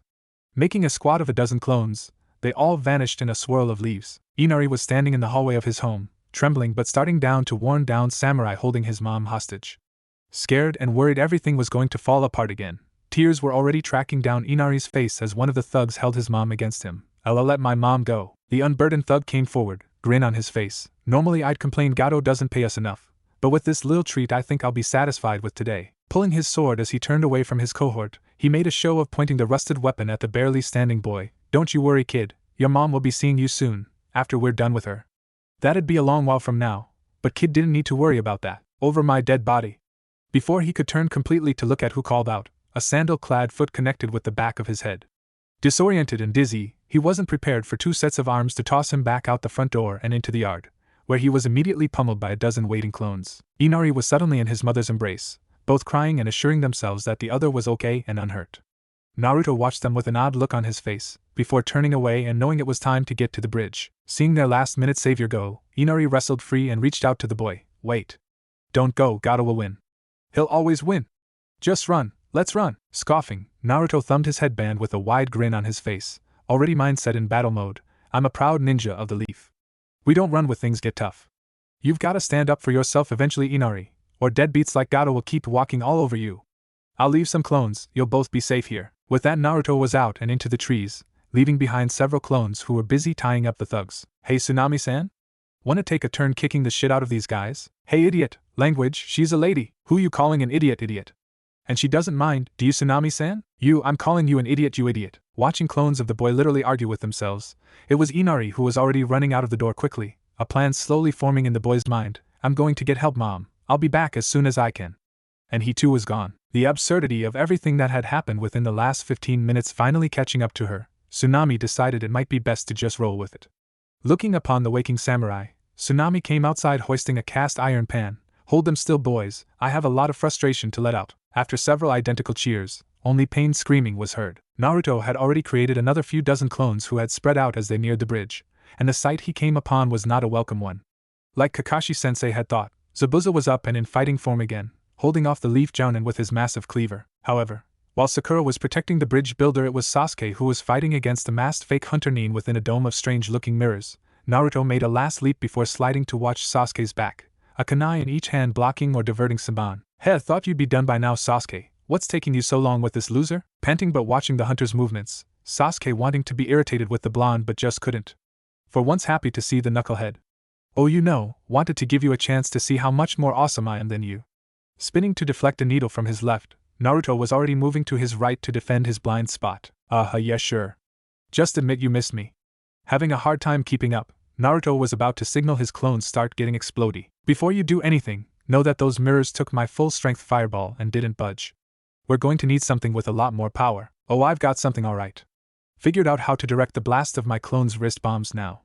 A creepy chuckle leaving his mouth, Naruto was ready to show off. Seeing the boys starting to rally, Haku blurred between all of the mirrors again, readying more Saban while a half-hand seal formed even more made of ice.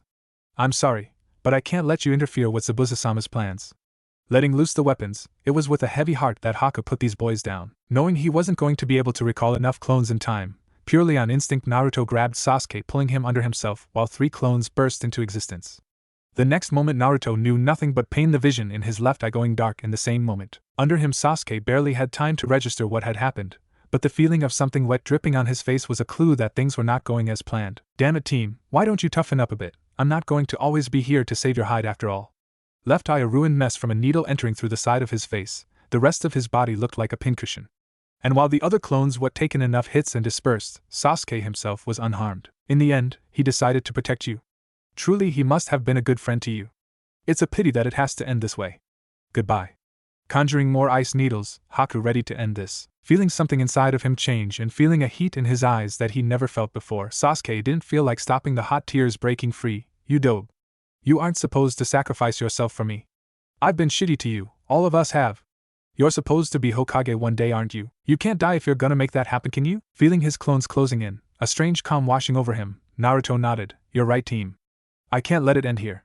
Grabbing a fistful of the red-eyed Uchiha's shirt, Naruto heaved the boy out and through the gaps in the dome to land at Sakura's and Tazuna's feet. "'Cause my job is to protect my precious friends, and that includes you." Starting from his navel, chakra exploded forth from Naruto, forcing loose all of the Senbon and evaporating the ice versions as well. In an instant, every mirror suddenly had a Naruto palming its surface, volatile seal bracelets glowing. "You want me dead, huh? Well, you better make it flashy." The explosions were properly directed this time and blew apart the ice mirrors with ease, one of which held the real Haku, who was sent tumbling end over end before coming to a shaky stop on legs that barely supported him. "What are you? You shouldn't be standing." Mask cracked but not broken, the fake hunter only had a moment to raise his head. Appearing directly in front of him in a body flicker was a glowing red ninja with a dark eye reforming by the moment, and his fist was already crashing into his face. "I'm gonna be the next Hokage. And I'll be damned if I watch anyone in front of me die." And if fresh chakra coursing through him, his fist crashed into and through Haku's face mask, shattering it, and tossing the now barely conscious boy on his back in a heap. Seeing his opponent down, it took a few moments for Naruto to heave a few breaths before finally calming down, the angry red chakra slowly leaving him as well.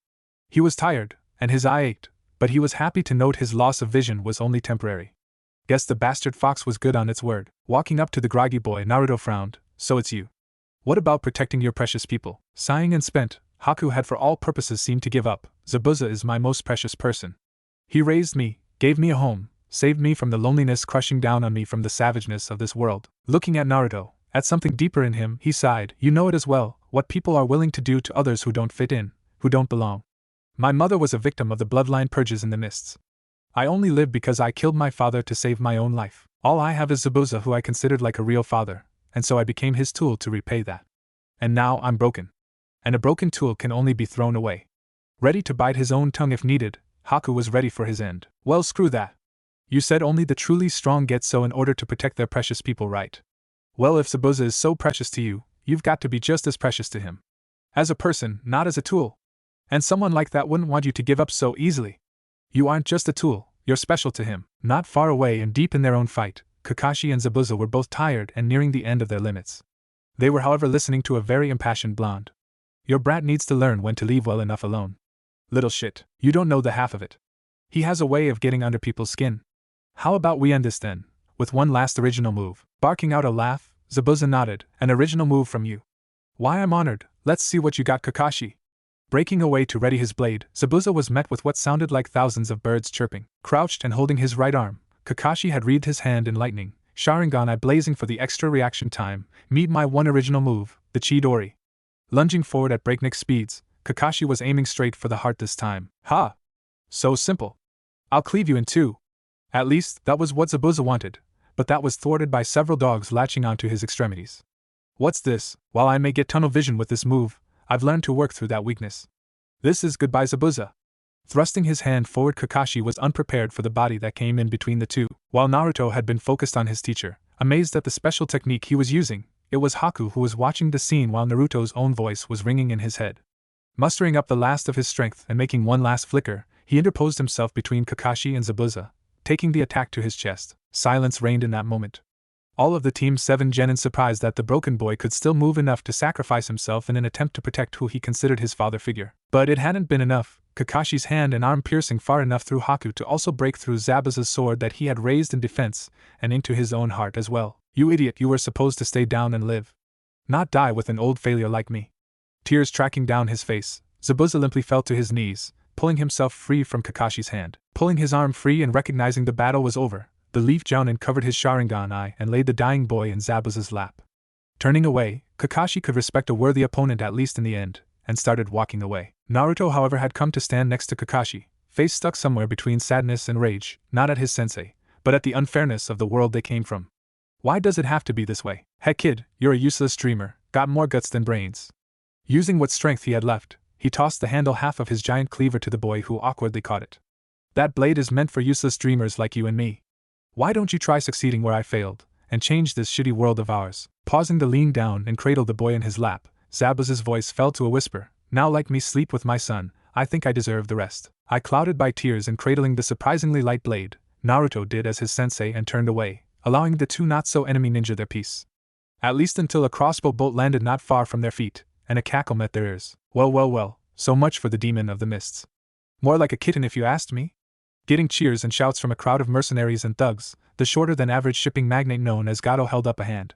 Listen up, leave the girl but kill the rest. A good bounty to whoever brings the ninjas' heads. They're worth a lot of money after all.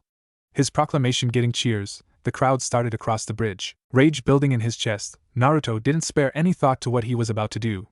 But it was a gentle hand on his shoulder that had him looking up at his sensei, now mismatched blue and purple eyes looking at the older man accusingly. I won't tell you not to kill them. Just remember this moment, and what we all that carry the will of fire hope for one day. Rage will leave you empty once spent. I know. Too many memories to count. He and Naruto would be having a sit-down after this. I'll remember this. And don't worry, Sensei. Turning back to the approaching mob, summoning more than 100 clones before him, all of their faces grim, he uttered one last thing quietly, not noticing the townspeople showing up. This is just pest control. Foregoing the blade in his hand as these scum weren't worth its edge, Naruto silently commanded his clones forward.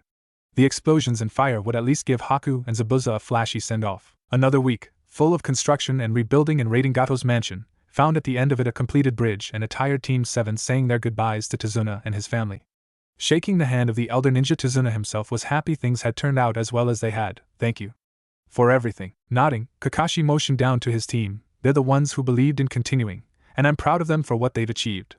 It had taken a few nights of quiet talks to work Naruto through what had happened on the bridge, killing so many all at once a very large burden, but Naruto was working through it, and have promised that if he was affected that he would see a Yamanaka therapist back in the village right away. Grinning and listening to Inari tell him again how he rallied all the townspeople together to come fight with them, Naruto was a bit more subdued but still happy to be heading back home. Little more than half of the giant cleaver strapped to his back, he felt like they had really done some good here, even if things could have gone better. But he learned some important lessons, more than just fighting or techniques. Something that he'd stick in his core for a long time. Feeling Inari finally break down and hug him tightly, Naruto returned it just the same. You take care of your mom, okay?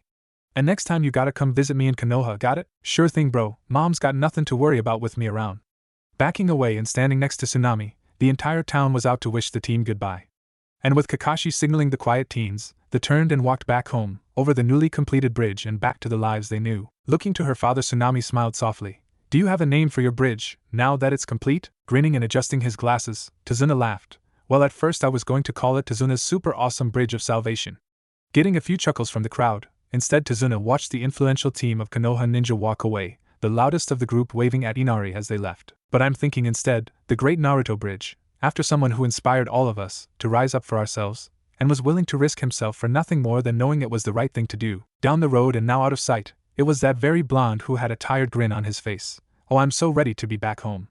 I've got so much to tell the Ikarakas. Looking at his teammate, momentarily forgetting about his unlocked Dijutsu, Sasuke could help but smirk along with the blonde. Well, with as much as you talk about their ramen, guess I'll join you this time around, and to make sure you don't butcher the story too much. Hey, I resent that. I was gonna make you look good too, but now you can forget it. Well, I'd better come along too then, just to make sure both of your egos don't get in the way. While Sakura had a long way to go to fix her mentality about Naruto, this mission had really put a big rip in the image she had of the blonde. While she still wouldn't date him, she could now at least see him as a capable teammate. Looking left and right at his teammates, friends, the now heterochromic blonde grinned. Alright then. Team 7 is gonna pig out on ramen when we get back. Believe it, it had been a long and surprisingly difficult mission, but every member of Team 7 was happy to be making it home, each one with their own valuable experience nestled in their heart. Groaning and stretching as he stood alone in the middle of the training grounds, his was a content Naruto who was ready for a new day. While Kakashi-sensei had given them a few days to relax and recuperate from their C-turned-to-rank mission, Naruto of all of them was ready to buckle down even harder than before. So here he was, half of the headhunter's cleaver on his back and ready to experiment. Bracing himself and making an even 200 clones, Naruto raised a fist and grinned. One half is for chakra control with water walking, 1/4 is for Shunshin practice, and the last quarter are for seal practice. Let's get to it. Before he fully turned away, the clearing was filled with cheers before the sounds of just use followed. Sitting down under a tree while placing the still just as large as him sword down against the wood next to him, Naruto unsealed a jar of sealing ink and a brush. Removing his black jacket and getting to work on a scroll, he began to work on applying seals first to the paper, and then adhering the paper to his body. From frequent trips to the library and exhausting what scrolls he could borrow on seals, Naruto had learned about these latest ones that would help him with his physical training. Those were weight seals. Instead of dealing with bulky weights that eventually wouldn't be able to keep up, Naruto had decided that these would probably work better in the long run. Finishing and applying one to his chest, where he already could feel the added weight, he started on the next one. The seals were preset to apply a certain percentage of his body weight, which he could later adjust at any point with just a few brush strokes. Eventually, with enough training, he hoped to be able to strong enough to wave around this giant sword like a feather. But one thing at a time, so they say. Finishing up a total set of 6 more seals and linking them all together with a master on or off seal on his left wrist, 2 for each leg, and 1 on each forearm, he activated each before putting his supplies away. Maybe I overdid it? Groaning and forcing himself to stand and eventually doing so, Naruto shook his head. Won't get stronger if I don't push myself, let's get to it. Starting off at a slow jog, his goal for the day was to hopefully get up to running speed somewhat close to normal. As usual, if Naruto had been paying attention, he would have considered that the complete set of 7 weight seals didn't total out to a percentage of his total weight, but each seal individually did so.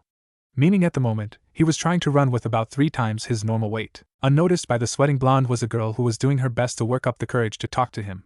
She had heard that his team had returned to the village, and with some light teasing from her own sensei, she had come out early during their own rest day to try to see him. As usual, she had found him training to the max, lavender eyes gaining some determination as she thought of her potential rival and how she wouldn't have a problem talking to her crush. Hinata Hyuga stepped out from behind the tree and made her way to a struggling Naruto. "Gigi, good morning, Naruto-kun." She actually spoke out to him. Looking over and seeing the quiet girl, Naruto had to puzzle out for a moment to remember who she was. He didn't speak to her much at the academy, but she was one of the few that was never really mean to him. What was her name again? "Oh, hey Hinata-chan. Come out to train early today? Sorry I'm taking up the training ground here. I can clear out if you need." He was sure each team had their own training ground, but he could be wrong. Shaking her head and gaining some confidence, Hinata strode forward. No, you're not in the way. Maybe I could join you." Be bold, be bold, be bold." "Sure. The more the merrier. I'm working on my physical fitness right now with weight seals, so I'll be a little slow, but you can join me or work with any of my clones, I've got a bunch." Laughing at himself a bit, he continued making laps of the field. Deciding some jogging would be good to start with, she was quick to catch up with Naruto and ran with him on his left, though slightly behind him. The seals he had applied to himself looked complex and well done, and she was so focused on them she almost forgot that she was staring at Naruto's bare arms.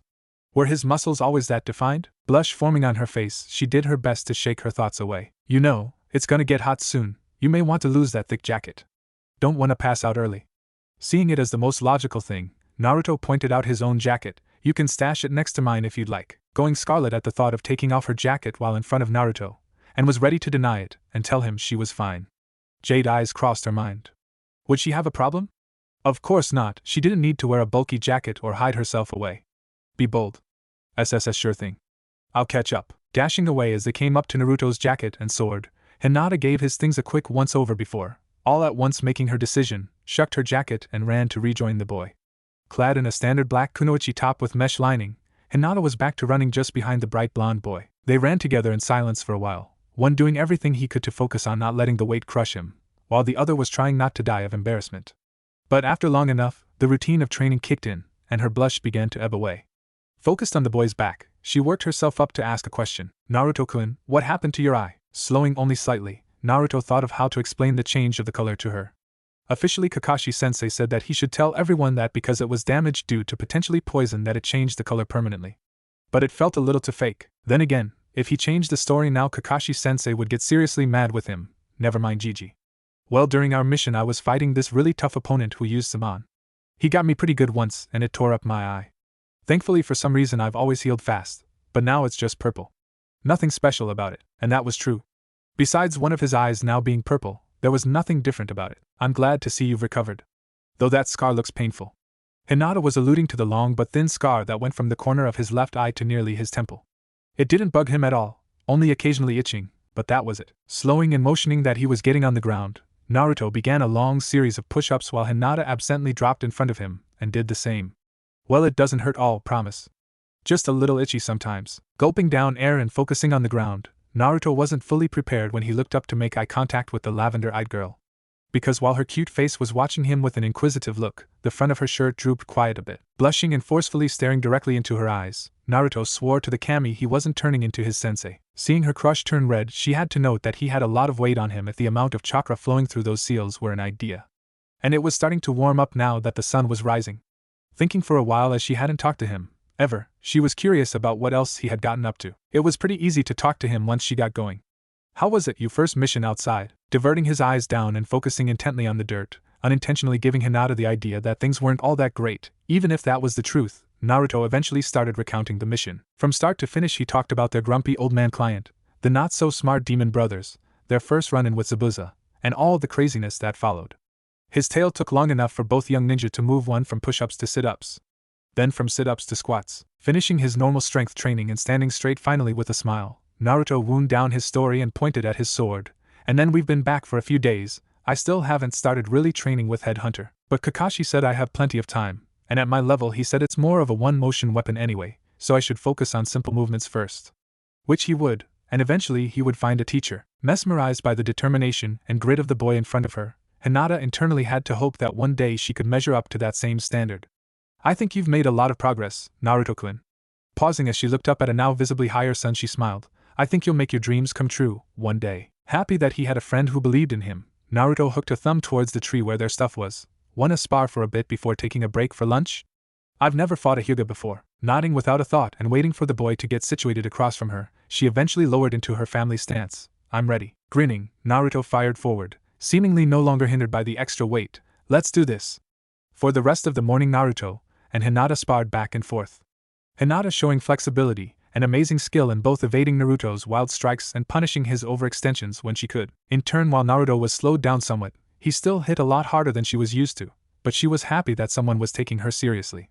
Kiba had a tendency to pull his punches with her, and Shino wasn't the physical type at all. Both children happy, and in the moment it was a carefree Naruto who eventually slipped up, not being able to back away from a strike from Hinata completely and taking a full-force juken to the side for his error. Yow! That smarts. Lifting his shirt and looking at the bruise forming, Hinata was too frazzled to continue herself. While normally she would be blushing at Naruto's brazen abs display, she was more worried about the damage she may have done. She had moved completely on instinct and hadn't meant to strike with such force. But as Naruto just grinned and laughed, he shrugged and put down his shirt. Are you okay, Naruto-kun? Never better. Man, your hits pack a punch. No wonder you're so good. I bet your team really appreciates you. Ever one to dish out compliments, Naruto was all smiles. Plus he was sure the fox was already healing the damage. More than likely he'd be fine in a few minutes. While the huffing and puffing girl wasn't too sure about that, she did look around as there seemed to be a lot less clones on the training field with them. Naruto, what happened to your clones? Looking around and then looking up, Naruto nodded. It's lunchtime. They usually disperse to warn me that it's time to eat. Guess I'm a little distracted. With a chuckle, Naruto was already turning to pick up his down jacket and sword. I didn't mean to break your routine, Naruto-kun. She hadn't meant to be a bother. She knew how important a routine could be to some people. No sweat, I had fun. We should train together again sometime. Working up a sweat together is the best way to spend a morning. Hearing a thump behind him, Naruto looked back at the passed-out Hinata, steam billowing from her ears. Wait, Hinata-chan. You okay? Hey. Wake up. Poor boy would learn to choose his words better in the future with someone who had such an active imagination. Blushing but walking next to the grinning boy, Hinata was poking her fingers together as they walked to Ichiraku's ramen stand. I'm sorry for the trouble. Waving his hand with no concern, Naruto was all smiles. It's no sweat. I'd pass out after a good workout lots of times. I wouldn't judge. Turning and holding the flap for the stand open, Naruto called out, Hey there, old man. Need a dozen bowls or pork ramen today? Tons of training to catch up on. Looking up to see his favorite customer waltz in, his grin grew a few sizes seeing a blue-haired and lavender-eyed girl coming in along with him. And what was this? Naruto pulled out a seat for her. Oh ho. Well, my boy, order coming up. And what about the little lady? Nearly overwhelmed by the smiling face above them, Hinata pointed at the sign behind him. Miso would be nice, please. Watching the man nod and turn away, there was a pretty girl who came out from the back room upon hearing Naruto was there. Hey there, I am Nei-chan. Any good news today? Naruto, as always, considered these two some of his most important people in this village. Now if only he had Irika here, it'd be a nearly perfect lunch. Nope, Naruto, nothing new so far. Though it's a sight to see you in here with such a cutie. Who's this? Both teasing and curious, I turned to the Hyuga girl. Rocking in his seat slightly, Naruto nodded. This is Hinata-chan. She's on a different team, but she's a good friend of mine. We've been catching up this morning since we haven't really seen each other since the academy. Finally getting his first bowl of ramen, Naruto started to dig in, shaking her head at the boy's antics. I nodded to the younger girl who had her jacket in her lap. Well, if Naruto says you're good people, you're always welcome here. Looking the younger girl over, however, a sly grin worked its way on her face. Plus, Naruto really needs someone level-headed to watch out for him. Don't let all the training fool you, he's kind of an airhead. Ignoring the protests from the boy, Hinata nodded to the older woman with a smile on her face. This was nice, warm, much warmer than her family at home. turning slightly as someone else threw open the barrier. It was a loud girlish voice that drew attention. I knew I heard a loud mouth. What's up, Whiskers, you overdo it again. Ino wasn't normally one for ramen, but she was one for following things that interested her. And currently, that was a ditzy blonde. Throwing up a hand and greeting the jade-eyed girl, Naruto was still in high spirits. Ino-chan. You ditched the lazy trio? While he and the Yamanaka hadn't hung out all that much, they had occasionally chatted about plants and their uses and meanings. Ino hadn't been prepared for a boy to know stuff like that, and it was what got her started watching the boy. And as she slid into the seat next to him and placed her own order, she had to silently beg forgiveness from Hinata. Sorry, but you snooze you lose. While it wasn't a done deal that she had a serious interest in him, she was curious, and that was enough right now. They're all laying out over on the hill near our training ground. Asuma said today should be a lazy day and I got bored. Figured I could track you down and watch you blow stuff up. What have you been doing? Leaning forward to look past the boy, Ino gave a wave to the demure Hyuga. Hey there, Hinata-san. Long time. Nodding to her, Hinata would always be polite, likewise Ino-san. Thinking over this development, and not liking it, Hinata sat up a little straighter. Naruto-kun and I have been training all morning. Turning to the newest addition, Naruto nodded quickly. Yeah, we have. Hinata is super awesome and packs a mean punch. He missed the look that passed between the two girls. Does she? Maybe we'll have to spar too. Oh ho, maybe the timid girl was growing a spine after all. Well, she had a long time to go before she could stand up to the gossip queen. Hinata turned back to her own dish, silently ordering another. I wouldn't mind a spar, Ino-san. It could be worthwhile. Ignoring what sitting up so straight was doing to her shirt, Hinata could not back down in the face of her enemy right now. Relaxing into her own stool and then adjusting her hair over her shoulder, Ino nodded as her own veggie ramen came. I'm sure it will be. Oh, it was on Hyuga, trying not to laugh at the scene unfolding before her. Ayam turned back to her father with a grin. While he was doing his best to focus on making food and dealing out orders, she could see the smirk on his face. Her little brother was so popular. Oh, she couldn't wait to tease him about this later, when the two youngsters weren't around trying to stake their claim. Deciding to nudge the boat so to speak, Ayam leaned a new bowl in front of Naruto while taking away his small stack. So Naruto, anything new going on with you besides training? How are your teammates doing? Bring up Sakura. That always got a rise out of him. Shrugging and waving his chopsticks about, Naruto dimmed only a little. Well, Sasuke said he was going to train like crazy and make sure I didn't get ahead of him. Not like he can beat me anyway. Ah, sorry, Ino-chan. He only too late remembered her crush on the broody boy. Don't worry about it. That crush stuff was for the academy.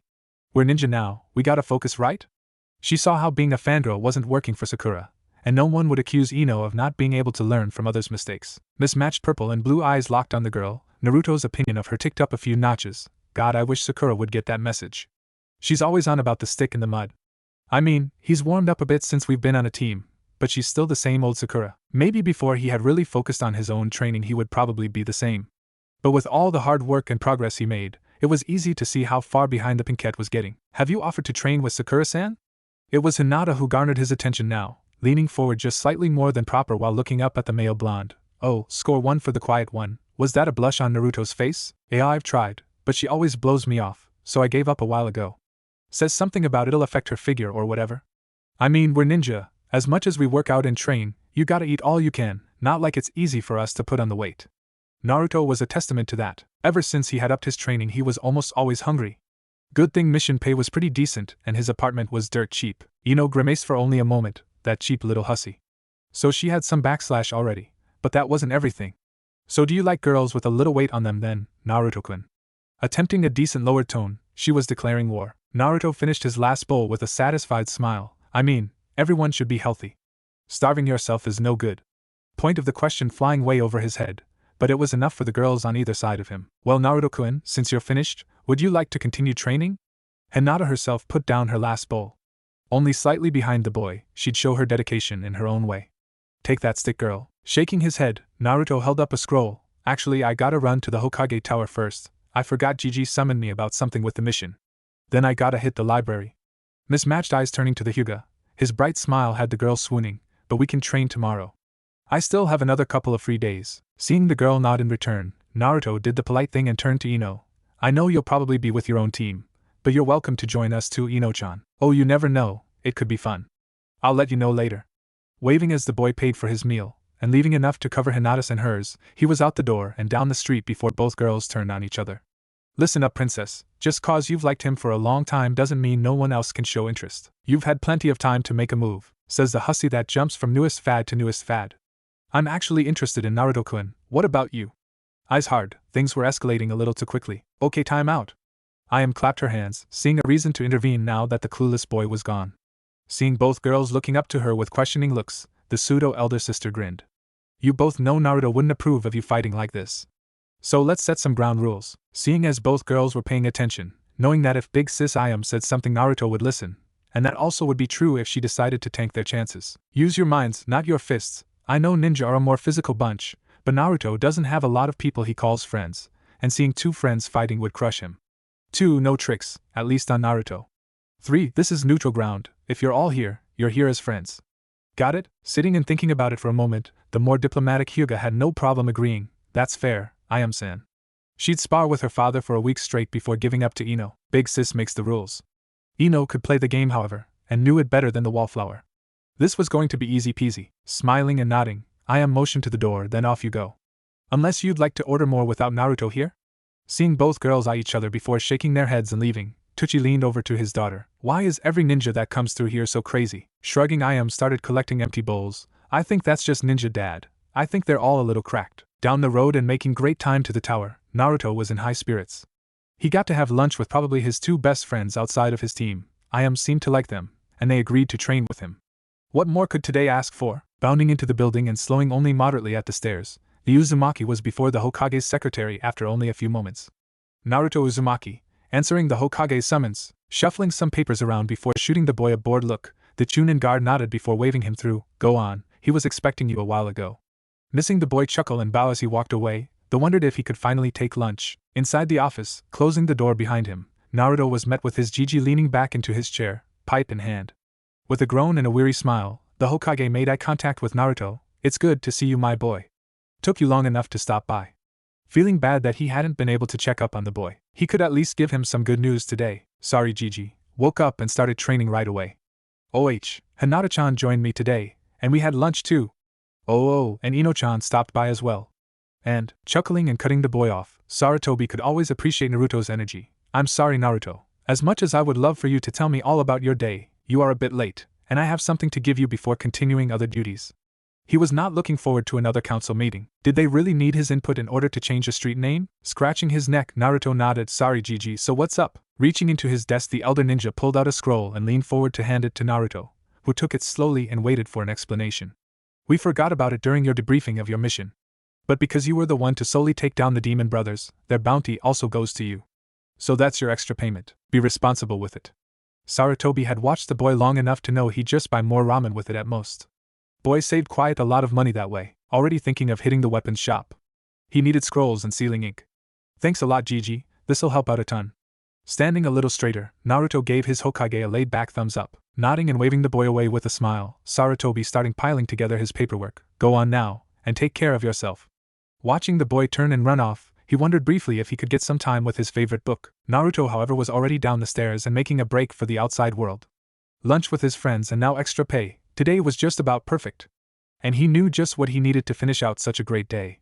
The weapons shop owner Higurashi-san had been talking about some explosive liquid the other day. Nitrous, nitro something or other. And he just had to get some of it to play with.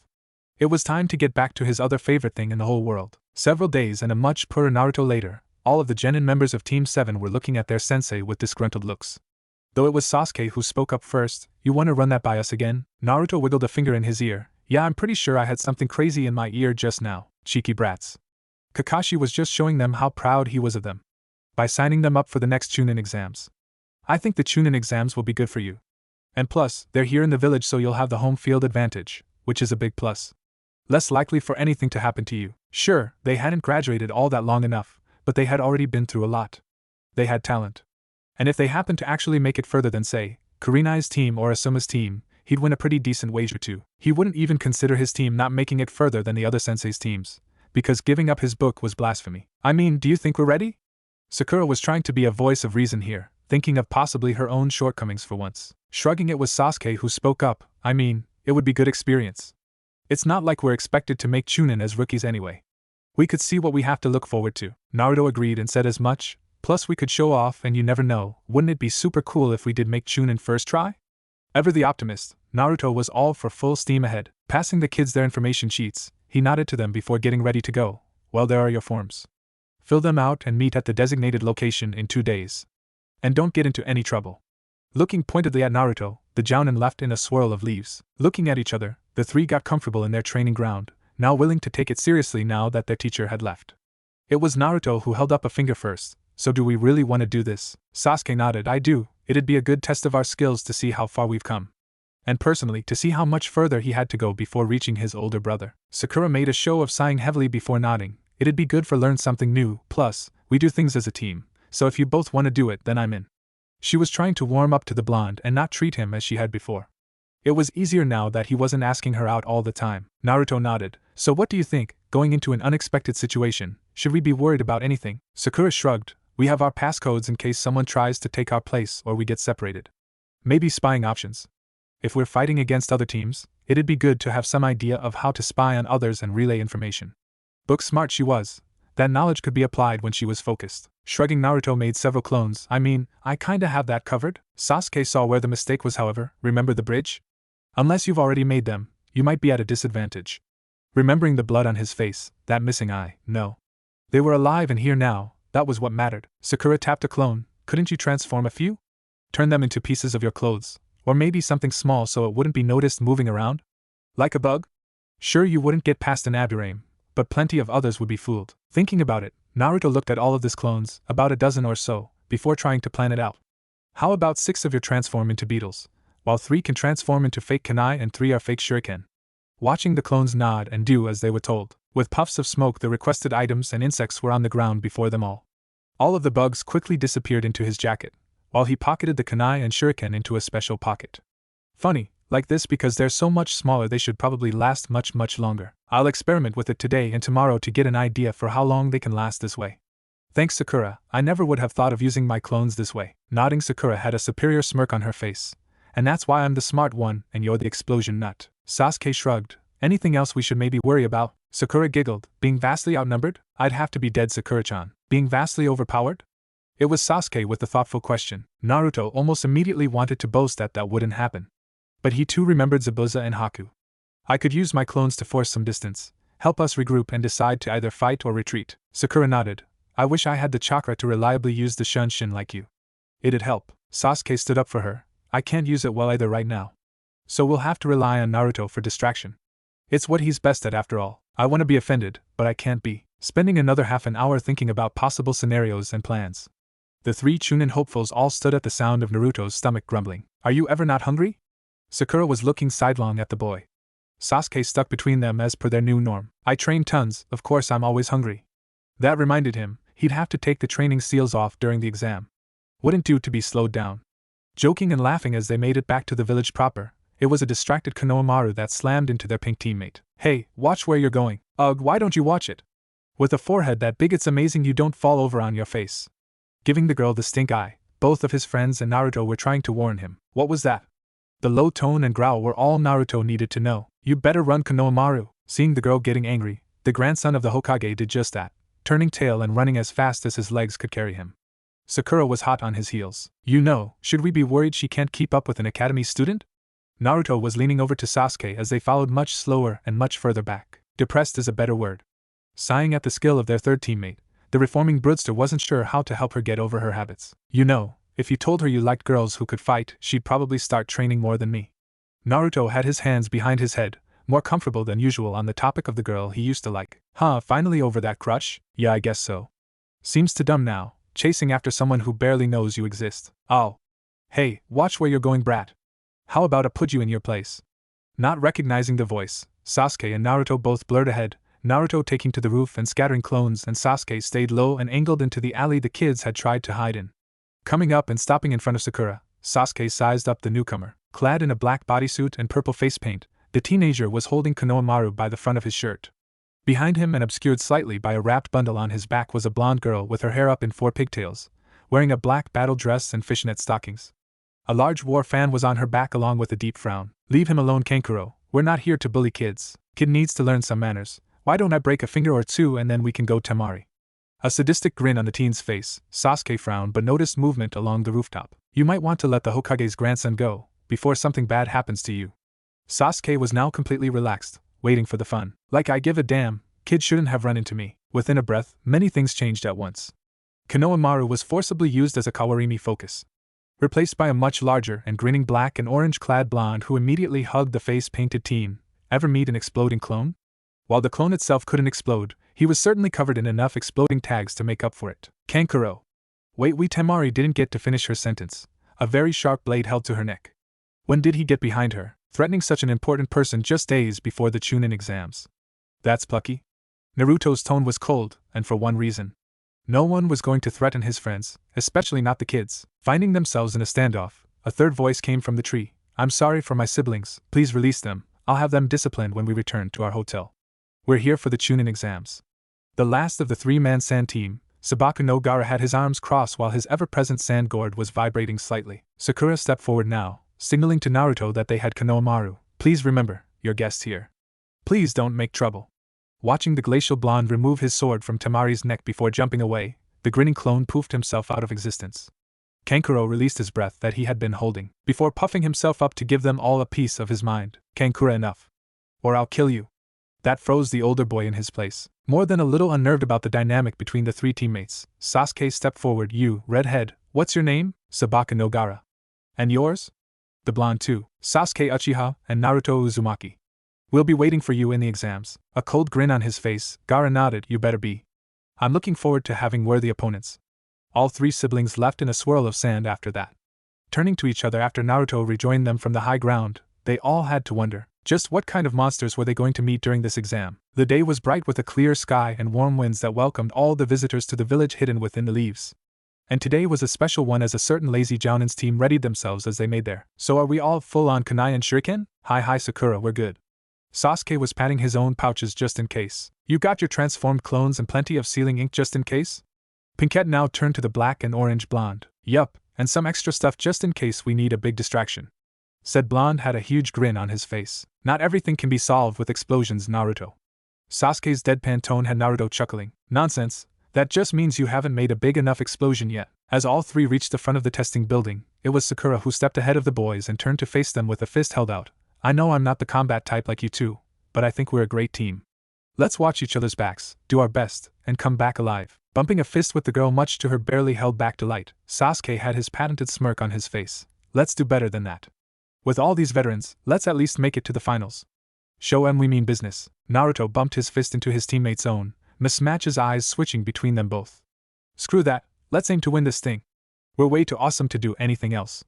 His friends shaking their heads, the team made their way inside. Finding no one and making their way up the first set of stairs, they found a large crowd of attendees arguing with that looked like guards to the exam room.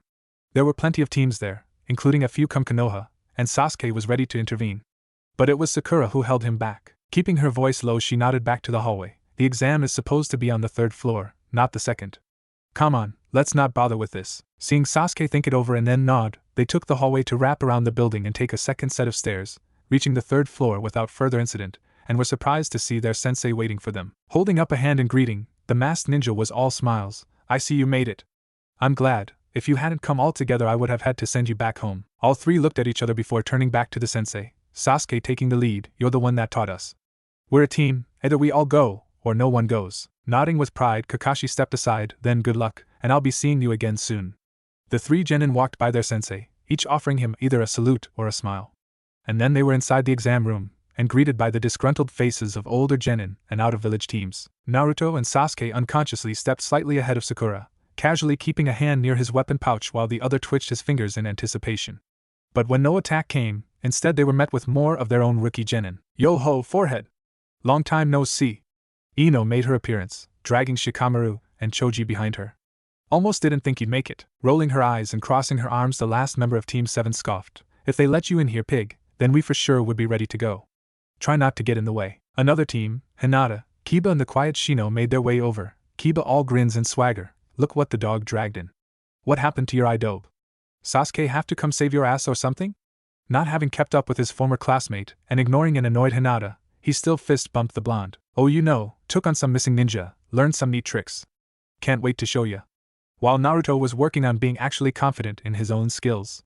Having Kiba rib him like that cut a little too close to home. Turning to the boy, it was Hinata who bowed. Sorry Naruto-kun, I didn't know if it was okay to tell them about your mission or not. I wanted to ask you first but hadn't had the chance. Seeing the boy's face soften, he nodded. No sweat, feel free to boast about me all you want, Hinata-chan. Or you lot are too loud. Can't you read the room at all? Walking up to the group of 9 was an older Konoha ninja. Wearing glasses which he adjusted and have silver hair, he stood over them all by a bit. Who are you to tell us what to do? Shikamaru was half paying attention now, which for him was more than enough. My name is Kabuto, and I'm a veteran of these exams, why I've participated several times so far. Though I've failed each one. Wondering why they would listen to an apparent serial failure, it was Sasuke who piped up next, so you must have some useful information at least.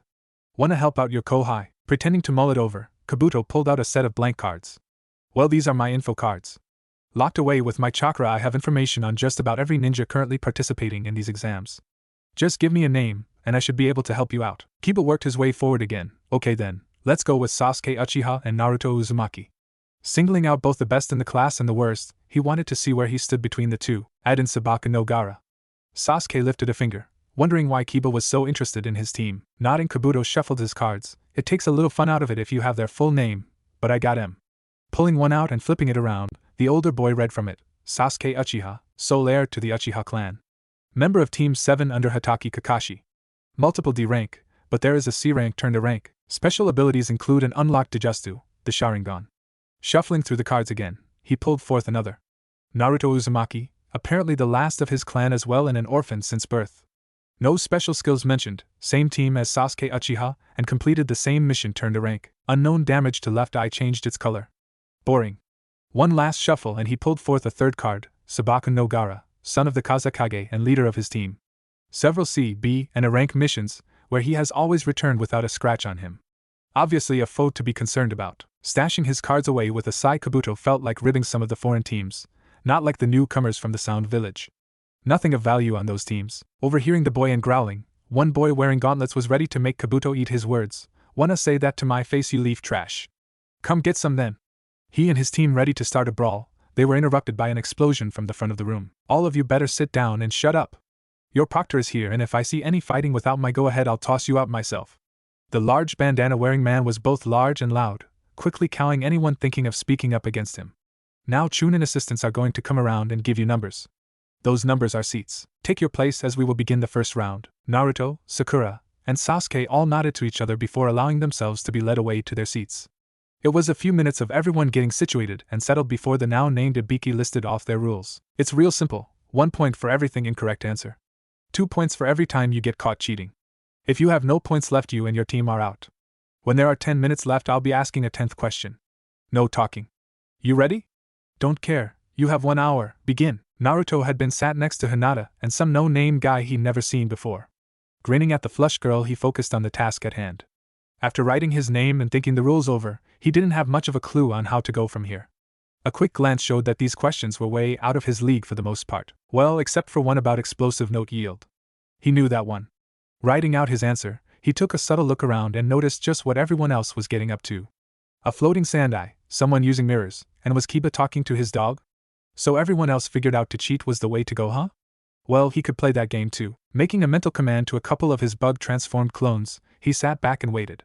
He could see Hinata's furtive glosses at him from the corner of his eye, but he decided to ignore her for now since he didn't want to get them both in trouble for now trying to reassure her that he was fine. Candidate 41. You're out. You and your team are to leave at once. A Chunin called out, escorting a 3-man cell from stone out of the room. And it was there that Naruto sat back and relaxed for a bit, listening to teams get culled and removed. While he waited for one of his clones to dispel, which after a few minutes one did so, providing him answers from Sakura's test, who he figured for sure wouldn't need to cheat on this test. Quickly jotting his answers down with a pleased smile on his face, he finally could relax for real while crossing his hands behind his head. Man, clones ruled. Fiddling with his pencil and waiting it out, Naruto was brought out of his half-daze as Ibiki drew everyone's attention again. Alright. This is your 10-minute warning, and with it, we have your final question. But there's a catch. Take the question and get it wrong and you're out for good, never to take the Chunin exams again. Or you can back out and try again next with a weaker proctor. Make your decision before your time is up. Naruto went back to ignoring the proctor and the test in general. Kakashi-sensei had told them to treat it like a mission. Well, you didn't always get choose what mission you could and couldn't take. Sometimes you just had to roll the dice and live with the consequences of that. Knowing that his teammates would be of the same mind, or at least Sakura would follow Sasuke's lead, the blonde decided to relax. If he had paid attention to the heiress next to him, he would have noticed how she herself was taking a small confidence boost from her relaxed crush. But around them candidates were beginning to crack and drop like flies. By the end of the 10 minutes, more than half of the teams had dropped out and Ibiki was grinning. Well, how about it? Are you lot sure you want to take this question? Fancy being stuck genin forever? Finally getting bored and needed to speak up, Naruto slammed a hand on his desk. Oh, come on already. Either give the question or don't, but don't waste out time. I know if I fail I'll just have to be the first genin to Hokage ever. Believe that, you old goat. Frowning and looking directly at the blonde with odd eyes, Ibiki went silent for a moment. Though after a bit, and with a savage grin, he started laughing. Good Kami, you've got some stones on you, kid. Well, don't worry. Everyone left here passes the test. Ignoring the various outcries and protests from everyone left, Ibiki removed his headband with bandana and began to explain the reasoning behind this information-gathering test. How sometimes a mission could and would be compromised because intel could be lost or leaked. That you didn't get to choose not to take the mission at all unless you wanted to be a traitor and leave your village. It was a hard lesson some ninja sometimes had to learn the hard way, and using his scarred and tortured head as an aid, he showed he was living proof. Before he could go further, however, a large mass broke through one of the windows. Spinning and launching kunai at the floor and ceiling, a banner unfurled next to a grinning and scantily clad woman. The banner proclaiming her as sexy and single, the newest jonin to grace them, was pointing in the air. Your next Proctor Anko Mitarashi is here. Leaning from behind the banner, Ibiki sighed, his carefully built-up aura of menace suddenly gone. You're early, again. Well, you're too slow, and I was bored. Looking back among the genin, adjusting her jacket just so and relishing in the attention, she scoffed. Too many passed again. We have a talented group this time, what can I say? Turning back to the genin, Anko had a full-blown smirk. Well, I'll be knocking those numbers down to less than half. Listen up, everyone meet up at training ground 44. You've got 15 minutes. Seeing no one move, her eye began to twitch. I think I made a mess, some poor soul muttered out. She is pretty hot. If you don't get moving, I'm gonna start launching kunai. Anko was back in a good mood as every team was forming up and out the windows in a flash. Turning back to Ibiki, she shrugged. Anyone I should be worried about? No one you shouldn't expect already. Waving a salute, Anko was out the window as well. 10 minutes and several panting teams later, Anko was standing before the assembled group. Holding up a sheet of paper, she was ready to begin explaining. Listen up. Behind me is my own personal playground, affectionately nicknamed the Forest of Death. Inside you will find plenty of local floral and fauna that are just dying to keep you company. Your team will be given one of two scrolls, one of heaven or one of earth. Your task is to take another team's scroll and make it to the center of the forest to the exam tower within 5 days. Any questions? A plump hand rose from the crowd. What about food? Anko's grin only grew. Why, the forest will provide. Either it'll feed you or you'll feed it. Motioning to a tent nearby while the gathered teams murmured to each other, she held up a piece of paper. Everyone will be provided a consent for that they must sign before being given a scroll. The form is just to release the village from liability if you should do. There are no rules inside the forest, so some advice? She paused while looking them all over. Don't die. Team 7 signed their forms and handed them in, retrieving a scroll of heaven for their trouble, which Sakura immediately handed over to Naruto with a nod from Sasuke. Sealing it away on a storage seal marked on his left should that he could just reach without taking off his jacket, he was suddenly reminded to release his weight seals. Doing so and feeling the associated seal paper burn away, he felt both the restriction on his chakra and his body lifted. He didn't realize the seals were drawing enough chakra for him to notice it, but he'd have to look into that later. Seeing the blonde moving with a new bounce in his step, Sakura sighed. Do we even want to know what crazy seal you just released? Shrugging, Naruto followed behind Sasuke as they found their gate and waited for the start of the test. Nothing crazy, just a waiting seal. Something for training that I forgot about. He bounced in place and waved his arms this way and that. He felt like he could fly at the moment, and yet somehow I just know you overdid it. Sakura wanted to smack the oblivious blonde for his antics sometimes, but let this one go. Naruto was a training freak after all, so at least this was somewhat expected. Anything else experimental we should be concerned about? Tilting his head from side to side in thought, Naruto donned a foxy grin and gave his friends a thumbs up. If you see me running full speed away from something, either smoking or something I just threw, you'd better just start running with me, no questions. Sasuke sighed. That's just our standard procedure now, you maniac. Training with you has clued us into your nonsense. Explosions are life. Explosions are going to get you killed, but it'll be flashy as hell. Hearing a buzzer and their gate open up, all three looked into the darkness of the forest, and it was Sakura who punched both boys in their arms. Let's go. You can argue about who's a bigger idiot after we get to the tower. I don't want to spend any more time than I need to in this shitty place. Jumping into the trees, Sasuke and Naruto high-fived and followed after her. How long do you think it'll take before she figures out we do it on purpose? Give it a few years. She's book smart, but too trusting. Catching up to the long-haired girl and flanking her, Naruto immediately set about making a few dozen clones who immediately set off into the trees. So what's the idea? Hunt down some teams right away and get our scroll, or make our way closer to the tower? Naruto was now fully in battle mode, and the others were learning that this Naruto was much better at on-the-fly plans. Sakura twirled over a branch and launched herself a little higher for the hell of it. Given our manpower advantage, we should try out hunting while heading toward the tower. If we don't get a scroll by then, we'll hide out and wait. Sasuke as well agreed, plus if we get to the tower early we'll have an advantage against the other teams. Of course, again, if we don't get a scroll first. Naruto nodded and they continued on in silence for the next hour, casually making a serpentine path towards the tower. Eventually Naruto frowned and motioned ahead of them, waving 3 fingers. Rain team ahead, I've got a group of clones on M. Wanna take 'em out? Sasuke nodded. Do it. Try for non-lethal please. Naruto nodded and created a clone that immediately dispersed, slightly confusing Sakura. What was that one for? Naruto poked his head. Sending simple mental commands isn't too bad. You know, go here or stop there. But making a battle plan takes more work, so it's easier to make a new clone with my memories that then disperses and sends the information to all of my clones. Nodding and understanding how it worked now, Sakura fell behind the 2 boys while producing a kunai in her right hand. As Naruto dropped down to the ground level, weaving through the trees and vines, Sasuke and Sakura followed after him to come upon a group of struggling and hog-tied rain genin. 4 clones were surrounding them, who all saluted Naruto before jumping back up into the tree cover. Where'd you get the rope? Trade secret. Baka. Knocking the other ninja out and rifling in their pockets and packs, it was Sasuke who came upon another heaven scroll. Wrong one, but we could keep it as a bargaining chip if we run into a leaf team. Sounds good to me. Naruto was already looking around and scanning the trees. Sakura sighed as she helped Sasuke drag the 3 genin against a tree and lean them up against it. They'd be pissed when they awoke, but that was the exam. Let's get moving then, we still have a lot of daylight after all. Both boys nodded and they were quickly back into the trees and onto their meandering path toward the tower. Naruto frowned and twitched for a moment, drawing the other two's attention, and he mimed a fist crushing something. That Gaara kid, he can control sand. Crushed one of my clones with it. Sakura nodded. Being from the sand village, that has to be an amazing skill to have. Better steer clear of them. Yeah, having the memories of getting crushed once is more than enough. But Naruto didn't get to finish as a large burst of wind knocked him away from his teammates. Naruto! Almost instantly they were set upon by a grass ninja, who was going after Sasuke like it was his only goal in life. Naruto, however, was trying to right himself and return back to his team. Some was trying to split them up, and he was going to show them why that was a bad idea. Something large hissing at him, however, had him looking over his shoulder. Oh, you gotta be kidding me. A snake easily 3 times as tall as he was already had its mouth open wide, ready to swallow him whole. I blame the team. Disappearing from sight, Naruto vanished into the maw of the jungle predator.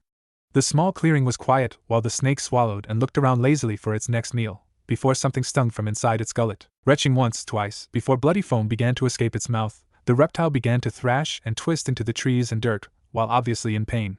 And just as suddenly as it had swallowed its easy meal, a black and gleaming sword carved its way out from its soft underbelly. With furious motion, the sword twisted and turned several different ways before, in a shower of blood and gore, Naruto burst free from the snake's belly, landing on a knee while holding the sword over his shoulder. Standing and shaking himself free of snake guts and saliva, Naruto pouted. Well, no one saw that, so maybe getting eaten by a snake can be my own secret. Man, I'm just racking up once-in-a-lifetime events here.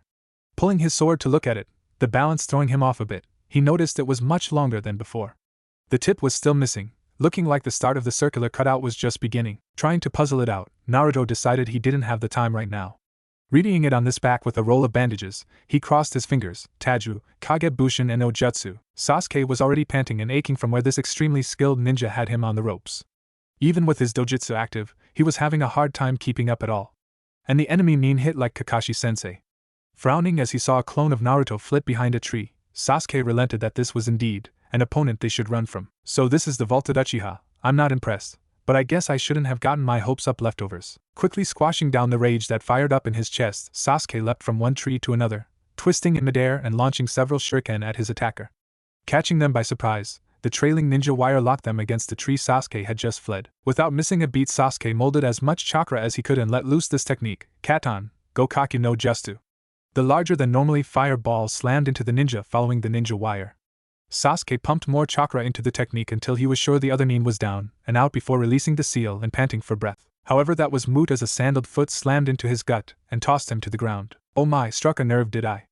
Oh well. The nin's voice slowly changing as he kept talking. Sasuke and a freaking out Sakura looked on as their face was literally peeling away. With a yank, the skin was pulled away to show a pale-skinned man with purple tattoos on his face. Who are you? Do you even want our scroll or not? Sakura's mind was racing. The nin hadn't asked for the scroll and they didn't seem to be with a team. The fact that they were so much better than Sasuke was also something bothering her. Scroll? What use would I have with that? I'm just here to test out Lil Sasuke-chan, and I'm finding him very lacking. Ripping the rest of his disguise away, revealing a dusty tunic with an purple obi rope tied around his waist, the intruder was licking his lips with an unnaturally long tongue. Let's see if we can spare some quick improvement to he didn't get to finish as a fist connected with his face and launched him away. The real Naruto landing in the middle of his teammates, he had both by the shoulder. What do you say, time to go? Sasuke nodded, pride losing over survival this once. This guy is definitely not a genin. Something is majorly wrong with him. As one, all three turned and booked it. Having to dodge another clone that lunged for him and dispersing it, Orochimaru frowned. You can't run from me for long, kiddies. However, he had to dodge yet another clone that attempted to grab him, dispersing it with a knife hand to the neck. Then another dodge from a kunai with an exploding tag. From theirs was a running battle, the older ninja trying to catch up to the genin, while clones delayed him however they could. At first he applauded the boy for smart use of the clones, but after 5 minutes of this he was beyond annoyed with them. Any longer, and he wouldn't have time to give Sasuke his seal, which was out of the question. Waving back and launching several wads of mud at a group of clones, Orochimaru missed one that had just materialized from behind him. What Naruto hadn't paid attention to in his training, was exactly why the Shunshin wasn't good to battle.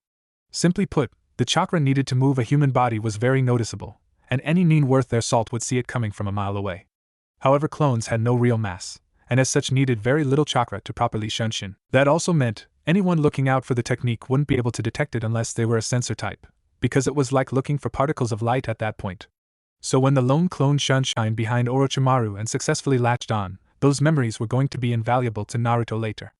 It's been a blast. This clone just armed with the specially made bracelet was grinning as they both exploded. Tumbling in a hasty kawarimi, still smoking slightly, Orochimaru was now on the back pedal as multiple clones tried to perform the same feat. 3 appeared directly under him with hands raised already, and that explosion sent him tumbling into a completely different direction to land in a heap on the forest floor. Twisting to his feet with a murderous glint in his eye, a slightly charred Orochimaru looked through the trees. Oh, I'm going to enjoy killing you. Several clones materializing around and above him, each one armed with several vials of a slightly yellow and brown liquid, and one of them was giving him the finger. Doubt that team. The resulting conflagration of light and sound rocked the very earth. Running as fast as they could, shielded by a brace of clones, while 2 more clone groups each with appropriate copies of Sakura and Sasuke all peeled away from each other and cut their routes over each other's before breaking away completely. The real group were quick to find a hole and essentially bury themselves in it. Panting but slowly catching their breath, Naruto commanded his clones to conceal themselves and wait for orders. While they hadn't heard or felt anything since that last major explosion, the team still held their breath as they waited. After an agonizing half an hour passed them by, they finally allowed themselves to relax in their hidey hole. Who the hell was that freak? He was waxing you pretty good there, Sasuke. Too tired to argue, Sasuke chose instead to give the blonde his finger estimation of his IQ. Well, whoever that was, we need to stay far away from him. Naruto nodded, no problem there. He's either in a training ground-sized crater in pieces, or at least hurt enough for someone else to deal with him. He was definitely using that nitroglycerin stuff more from now on. And I told you all problems could be solved with more explosions. Hi, much boom, very safe now. Thank you, Lord Naruto. Sasuke was laying on the sarcasm thick, but he was happy he was alive. Yes, please, praise me and my explosions more, it's my fuel. Just what we need, a Naruto with an even bigger ego. Sakura was smiling all the same, happy that for the moment at least they were safe. Twisting his head quickly in a different direction, Naruto's eyes were wide. You've gotta be kidding me. Yup, I take it back, you're still an idiot. Naruto nodded without any other reaction. One of the decoy teams is down. Same guy. Was able to get out his name though. Orochimaru. For some reason he tried to bite your neck. Well, the clones. You get it. Naruto couldn't remember how many fake teams he had made, but hopefully it'd be enough. Wincing as one particularly unlucky clone slammed head to tits into their exam proctor and paid the price. He knew he was going to be feeling this in the morning. Sakura looked over to the slightly shaking boy before reaching into her small pack and handing him a ration bar. Just like we planned, zone out and concentrate on your clones, we got things here. The hole they found themselves in was barely big enough for the 3 of them as it was, and the entrance would force anyone to have to crawl on the belly like they had to get in. Nodding and scarfing the bar down, Naruto laid back against his sword and closed his eyes. I'll try directly the guy either away from us or maybe to that sand team. See how he deals with Gaara. After that he was quiet, eyes moving rapidly behind his eyelids. It's creepy when he does that. Sakura shrugged. It's the best way for his to coordinate with a massive amount of clones. How many do you think he made? Sasuke shrugged, rubbing a sore shoulder. Bet it was close to 1,000 with how depleted his chakra feels. Bet he didn't even notice it himself. They had come up with this plan with one big drawback. Naruto making too many clones would either have them run free uncontrolled, or he'd have to pretty much shut his main body down so he could give detailed mental orders. He'd only done it once before in training, but this was a real field test that was holding up so far. So, he said Orochimaru, didn't he? Name ring any bells?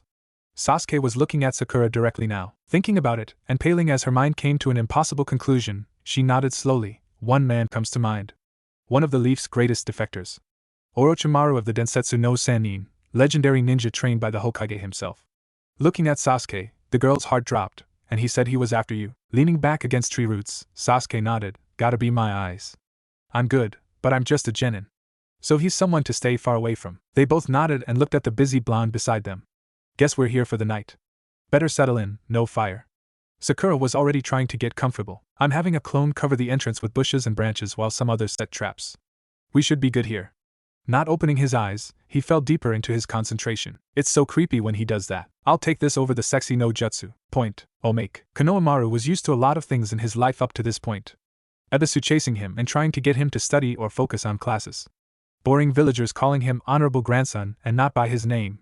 His tag-along friends who he valued just as much as the boss, Naruto, though he wouldn't admit it yet, but after joining up with his friends and hunting down his rival, he could honestly say what they found was not what they expected on this hot summer day. Gasping and panting for breath, Konohamaru noted 2 new additions to Naruto's daily afternoon training. Both older girls were in sleeveless tops that were rather loose on their developing frames. They both were doing push-ups while Naruto himself was between them and facing the opposite direction. None of the approaching kids knew if the blush on the boy's face from the exercise or his view. Though from the lack of bindings on either girl, Moegi was insightful enough to assume it was the view and pulled her friends into the bushes. You know, I am really glad you two took me up on my offer to train together. But are you sure you're okay? You're both getting pretty red. Naruto himself was doing his best to keep his eyes firmly latched onto their own.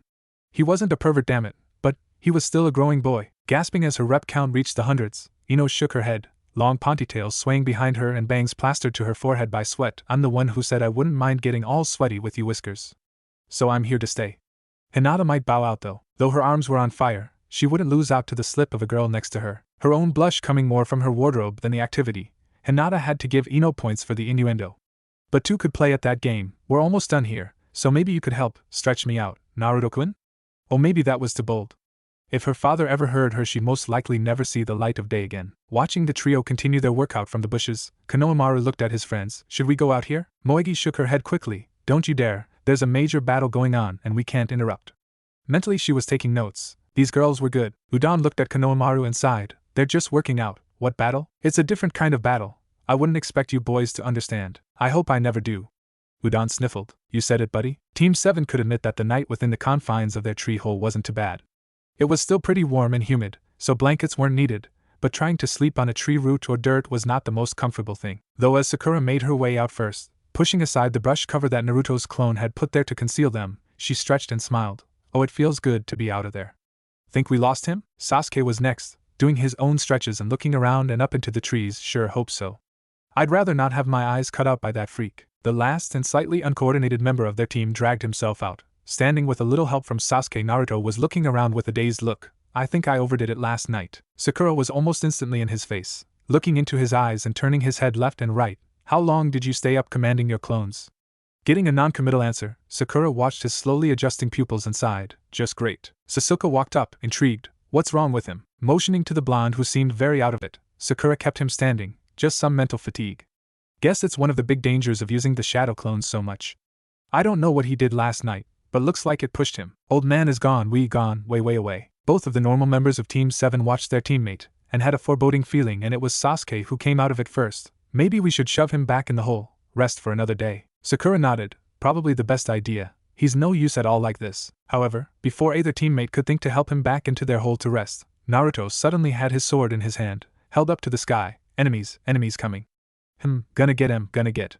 Sword crashing into the ground. From some distance away they all began to hear explosions and screaming. Well, looks like enough of him is still there. Sorta. Sakura gave him points for that. A combat-ready but loopy and quiet Naruto. I don't know if that's an improvement. Not even a second after finishing his thought, 3 bodies were dumped into the clearing with them. All were wearing sound headbands and odd black and gray camo-styled clothes. Though they all were smoking slightly, they were groaning and moaning in pain, so still alive at least. Walking over with an uneven gait, it was a grinning Naruto that stood over the trio, sword raised high. Tell, what you want before heads go flying. Blue and purple eyes were practically glowing in the early morning light. Dosu had remembered their orders from an angry Orochimaru. Kill the blonde and test the Uchiha. Supposed to be easy. Getting blindsided by exploding clones and then set into a gauntlet of traps and even more explosions was not what he had in mind for the day. And now, the same psychotic blonde looked ready to kill them all. Wait, you want our scroll, right? We have one, an Earth scroll. Take it and let us go. Tilting his head from side to side, Naruto nodded, but if anything his grin got even wider. Sound team, no team. Orochi team had a sound headband OH. Voice clearing up for a moment, Naruto suddenly gained some focus. How about I just kill you and loot your corpses? Hooking her arm around the boy's neck and tossing him back, launching him near perfectly into the hole they had stuck themselves in, Sakura sighed, go take a nap, a real one. Sasuke was already replacing Naruto, kunai at the ready, yeah you might as well hand over that scroll. Cause once he's out, his clones will be more free to do whatever they want. Looking up at the Uchiha survivor, Dosa looked past him at another dozen copies of the blonde. Though they didn't have copies of the sword, they all had the same crazed grin on their faces. And he did not want to deal with that explosion maniac again. Reaching into a pouch and tossing it at Sasuke's feet, Dosa was dragging Kin and Zaku away as if their lives depended on it. Looking up as all of the clones dispelled a moment later, Sasuke leaned down and picked up the scroll. Should we be concerned that a fatigued Naruto is apparently a super murderous powerhouse? Sakura shrugged, odd conditions of the exam. Consider how much energy he usually has, and I doubt we'll have this issue again any time in the future. Shaking off the feeling that she just jinxed them, she focused on the scroll in Sasuke's hands. Wanna carry him and we can make for the tower? Sasuke thought it over for a minute, run through the forest with an unconscious Naruto and head straight for a possibly trap-laden tower. Or rest bored out of their minds at least for another couple of hours, but make the trip with everyone somewhat rest and conscious. Easy. Let's wait, I could use some more sleep too, and the trip will be a lot easier not having to lug that idiot along. Nodding and turning back to their tree, Sakura did have to concede that point. Rubbing her shoulder, just how much did that kid weigh anyway? Or was it the sword? The way he swung it around made her think it was pretty light, but tossing him like that took everything in her to do. But Team 7 did the same thing and resituated themselves in their cave to take another few hours to rest. And it was as noon was approaching that Team 7 found themselves up and moving through the trees again, all better rested and a more awake Naruto denying anything that the other two were telling him. That sounds like something my clones would do, not me. But aren't your clones you? Sakura was trying to use logic to get through to the boy, poor girl. Well yeah, when I make them, but after that they can go off the rails pretty fast. Looking over at Sasuke, Naruto made his own conclusion. If Sasuke took out a team while I was asleep, you could just say that. You don't have to make me feel better about sleeping through it. Sasuke rolled under a low branch before flipping back up and next to Naruto. We're telling you, it was all you. You were out of it like we'd never seen before. Try not to make that many clones again, okay? Sasuke didn't want to consider what would happen if he made too many clones now. Never mind Naruto running out of chakra, but the idea of a Naruto with less mental roadblocks and a giant sword just did not sit well with him. Hi, no 1,000 clone rush again. Got it. As one, all three dropped to the ground and looked up at the tower now before them. Well, that was quick. Taking a mental note, and noticing that he did not have any more clones wandering about, Naruto nodded. I'm all done out there, nothing new to report. Leading the others and walking into the door before them, Sasuke was ready to be inside and pass this portion of the exam. Crazy Sannin, murderous other teams, no. Give him Kakashi-sensei being late all the time. Coming up to a riddle on the door, Sasuke read it aloud before turning to the others. He shrugged. What do you think? Naruto was instant. That it's stupid and I have enough explosive tags to make this door open. Sakura sighed and bopped the boy before holding out her hand to him. Scroll, now. Ignoring the grumbling blonde, Sakura turned to Sasuke, the other one too. When'd you get so bossy? You wanna be the Naruto Wrangler? Scroll suddenly appearing in her outstretched hand, Sakura smirked at her crush. Thought so. You both know I'm still here, right? Though he handed over their 2 heaven scrolls, he was summarily ignored. Looking both scrolls over and remembering the rules, Sakura unfurled them both and tossed them on the ground in front of them. In a small explosion of smoke, there stood their sensei. You. Good time too, faster than any other Leaf team. Sasuke sighed with relief. Good, cause this whole thing has sucked. Seeing their sensei raise an eyebrow, it was Sakura that pushed forward, silencing Naruto, who was about to begin boasting. Come on, sensei, we have a lot to tell you. And it involves legendary ninja. Legendary ninja? Pulling the hand from his mouth, Naruto bounced back into his sensei's view as the door behind them all began to open. I blew up a Sannin. What? The remaining 3 days of the exam found Team 7 resting and waiting on the rest of the teams to come in. Naruto had immediately passed out in their room after their sensei had made sure none of them were injured. Sasuke had given a more detailed account of the initial encounter, including details about Orochimaru's appearance and fighting style, though he didn't have much insight there. While Sakura made use of her time by for once training what she could within their room, their time in the forest showing her that she was far behind the others. But at the end of those 3 days they found themselves in a large arena-style room surrounded by the other teams and senseis while listening to their Hokage, and then the exam proctor give a lecture and the announcement that they would be having preliminary matches. Following their sensei into the stands to wait, Sakura turned to Naruto. Are you sure you finally got enough rest? Naruto waved her off. 3 days with full night's sleep was perfect. I still think you both are overreacting. Sasuke shook his head and names began to swirl on the board above them all. I wish there was a way you could see our memories. It was kind of freaky. Looking up as Kakashi poked his shoulder, the boy sighed. Guess I'm up. Sakura cheered him on while Naruto leaned against the railing. Who's Yoroi? Sakura joined him at the rail. He's one of the Leaf guys on the same team as Kabuto, the guy who quit. Seeing Naruto gain a look of understand, they both watched as the proctor explained the rules and then jumped away. Well timed, as well as Sasuke already prepped his favorite fireball and had launched it at his opponent. Yoroi was caught flat-footed by the blast, being knocked away and unconscious before he hit the ground. Well, that was quick. It's Sasuke. I may rib the team, but he's got skill. You guys have a bromance going on. Sakura, I've never done it, but I will hit a girl today if you keep it up. Giggling as it was usually the boys teasing her, she watched as the board set to scrambling again while Sasuke returned to join them. Sighing with a bored look and joining them at the rail on Naruto's other side, the fast-acting Uchiha had a frown on his face. That should have been harder. That's what she said? I loathe you. Oh, shut up you two, the next match is up. Looking down into the arena, one of the Sound Ninja and Shino from Team 8 were facing off. Naruto was already back to being bored. Shino's got this. That guy is weak as hell. Sakura, however, had a different mind. Your sense of power scale is broken. He has to have some skill to be here. Almost literally stuffing his hand in his mouth to keep himself from quipping about her being here. Naruto had to think about the almost complete turnaround about his feelings surrounding his crush. Shaking it off and watching as Shino used his bugs to great effect, keeping away from Zaku's attacks before tagging him with enough bugs to render his weapons useless. See, no contest. Seeing Zaku start to rage, Sasuke frowned. He wouldn't. Watching the boy blow his own arms to bits in an attempt to continue the match, Sakura nodded. He would. Watching as medics came and tended to Zaku before carting him away, Naruto turned to his sensei. Who do you think has the best shot of making it all the way to the end? While Kakashi wanted to immediately say his cute students, of course, he watched all 3 of them turn to him. They had been taking this seriously, though with some humor from the get-go. They deserved some truth. While I wanted you all to make it through to the final round, you have to put up with some real monsters here, including some veteran genin both from the Leaf and most notably from the Sand. I still think you all have good chances, but it'll be hard. Sakura nodded. So Gaara and anyone from Team 10? Naruto nodded as one of Gaara's teammates was now fighting in the ring against Kabuto's last teammate who stayed in to fight, Tsurugi, if the board was right.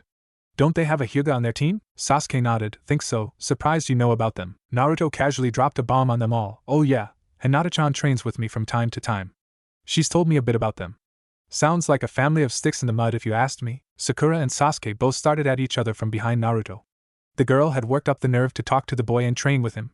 Sasuke sighed and handed over some Ryo to a smirking Sakura. Never underestimate a girl's intuition. What was that? Naruto looked over at Sakura in confusion. Nothing. So you train with Hinata-san sometimes? Nodding and watching Tsurugi do something freaky with his body and wrap up an apparently weakened Kankuro, Naruto explained the few days since they had been back from their mission to Wave. Yeah, her and Ino-chan trained with me a few times, really motivated too. It's crazy to think Ino-chan was just as obsessed as you were. Watching Kankuro reveal himself from the bundle of clothes that had been tossed aside while the wrapped-up one turned out to be a puppet, Naruto mentally noted both him and Tsurugi as the weird ones of the exam. Blinking in surprise while ignoring their sensei cry manly tears, Sakura tried to make sense of what her teammate just said. You said Hinata and Ino train with you. Watching the noodly boy be loaded onto a stretcher and the next match be decided, Naruto nodded. Yeah, and we got lunch a couple of times too. They've been fun to hang out with. You two should join us sometimes. Steadfastly deciding not to get in the middle of that at all, Sakura instead nodded. Sure, maybe one day. Yeah, if what was going on what she thought was going on, she wasn't going anywhere near Naruto after team missions. Sasuke, however, didn't see the issue if both Ino and Hinata were involved, could be Fuyuin. Receiving a kick to the shin and a pointed look from Sakura, he rolled his eyes. If we have the time. I've been ignoring clan duties after all. Looking up as the announcement board showed Ino and Sakura's names, Naruto cheered for them both. Sakura gave a tired sigh as she jumped over the rail to her fight. Wait, what kind of duties do you have that you haven't been doing? Sasuke shrugged, realizing he's never talked about it with his team. Well, technically I'm the head of the Uchiha clan, and as such I'm supposed to be attending council meetings and such. I haven't had to until I became a full ninja, but now that I'm considered an adult, so I'm supposed to attend whenever I'm in the village. Not that it matters, I don't really have any influence at all right now. No clan of just one after all. Not that plenty of girls and women older, much older, than himself haven't offered to fix that. There was a reason Sasuke was so girl shy. Naruto nodded. Well, if you need help let us know. You know we'll help you out if we can. We're your team. Watching the two girls beat the snot out of each other below, Sasuke nodded. To appreciate it, Naruto. Looking over to the boy who started cheering for Sakura, and then cheering for Ino, he normally taciturn boy sighed. that doesn't mean you can solve my council issues with explosions. Kakashi spoke up from behind him. Book, I don't know, the Sandaime has mentioned blowing up the council hall a few times in the past. Naruto hooked a thumb at their teacher. See, explosions solve everything. Rolling his eyes, Sasuke relaxed more against the dividing rail. Maybe after I finish my goal and hunt down my brother, I'll work on settling down too. Naruto nodded as both girls ran in for one final clash. Gonna quit pretending like you don't notice Sakura then? Seeing the double knockout, Naruto sighed and turned to his rival and friend. Sasuke wasn't sure what to say, but right now being honest about it all seemed to be working so far. It's not so much ignoring her. My brother, he killed everyone. I've had nightmares of him coming back and finishing the job, and I'm always worried he'll go after anyone close to me too.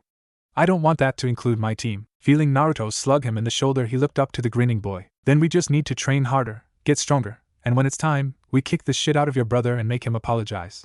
Or blow him to bits. Both boys turned as Kakashi-sensei and Asuma Sensei came back up to the stands, laying down Sakura and Ino where they could wait out the rest of the matches since they weren't too injured, though Ino was sporting a new short hair look. Looking his teammate over and not seeing any injuries himself, Naruto turned back to the next match.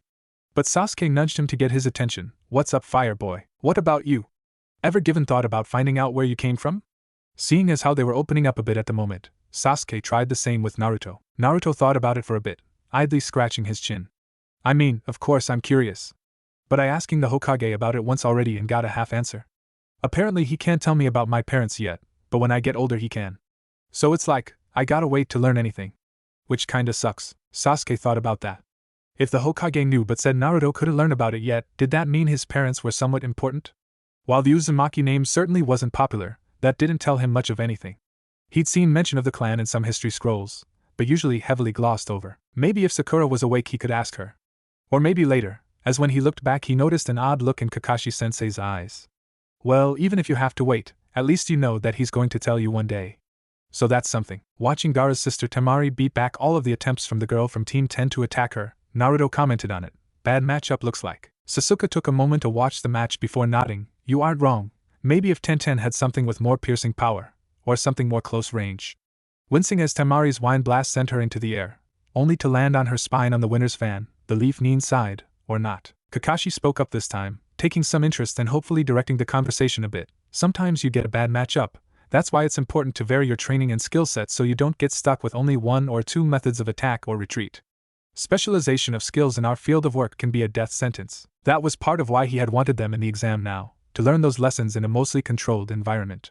Idly watching as Shikamaru and the last sound ninja kin fought against each other, Kakashi pointed something else out. Naruto. You've been varying your explosives recently.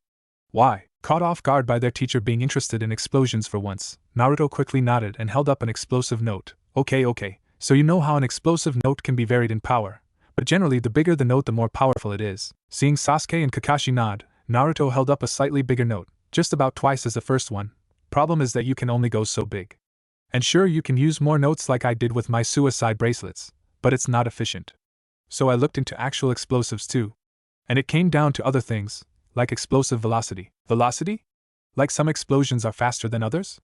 Sasuke now had his interest piqued. Naruto now put his tags away, before carefully unsealing a bottle of yellow-brown liquid. Sure are. This stuff is nitroglycerin. So volatile that just tossing this bottle over my shoulder or even just shaking it hard enough could cause it to explode. Seeing his teammate and Sensei lean away slightly, Naruto sealed it away into his pouch again. Plus, just that one bottle, about as big as my sealing ink, is equal to about 100 explosive notes. So I can get a bigger boom with less, though it's more unstable. I'm looking into stuff that's more intense and more stable, but so far the explosive part of it isn't as strong.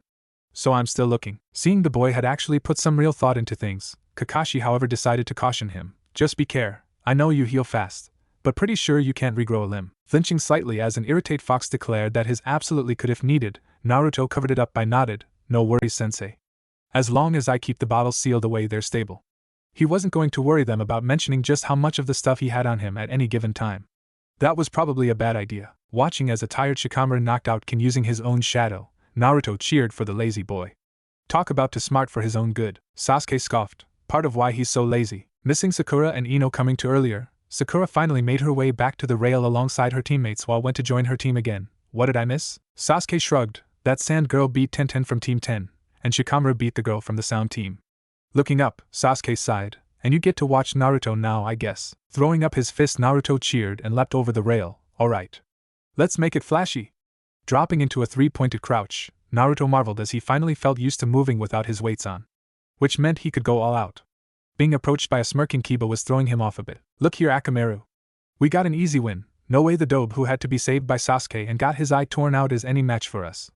Kiba pointed at the last Uzumaki. You might as well forfeit now before I humiliate you. Naruto bounced in place. Come say that to my face, Kiba. He had put into much work to be belittled by his former classmate like that. Alright, fine, begin. Their proctor jumped away, and without any preamble Kiba was off like a shot to attack Naruto head-on.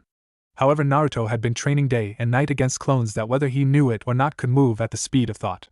Then between fighting Haku and later Orochimaru, Kiba was almost slow. Pivoting away from the overextended forward strike, Naruto thrust his own palm forward and into Kiba's gut, rocketing the boy off and into the far wall.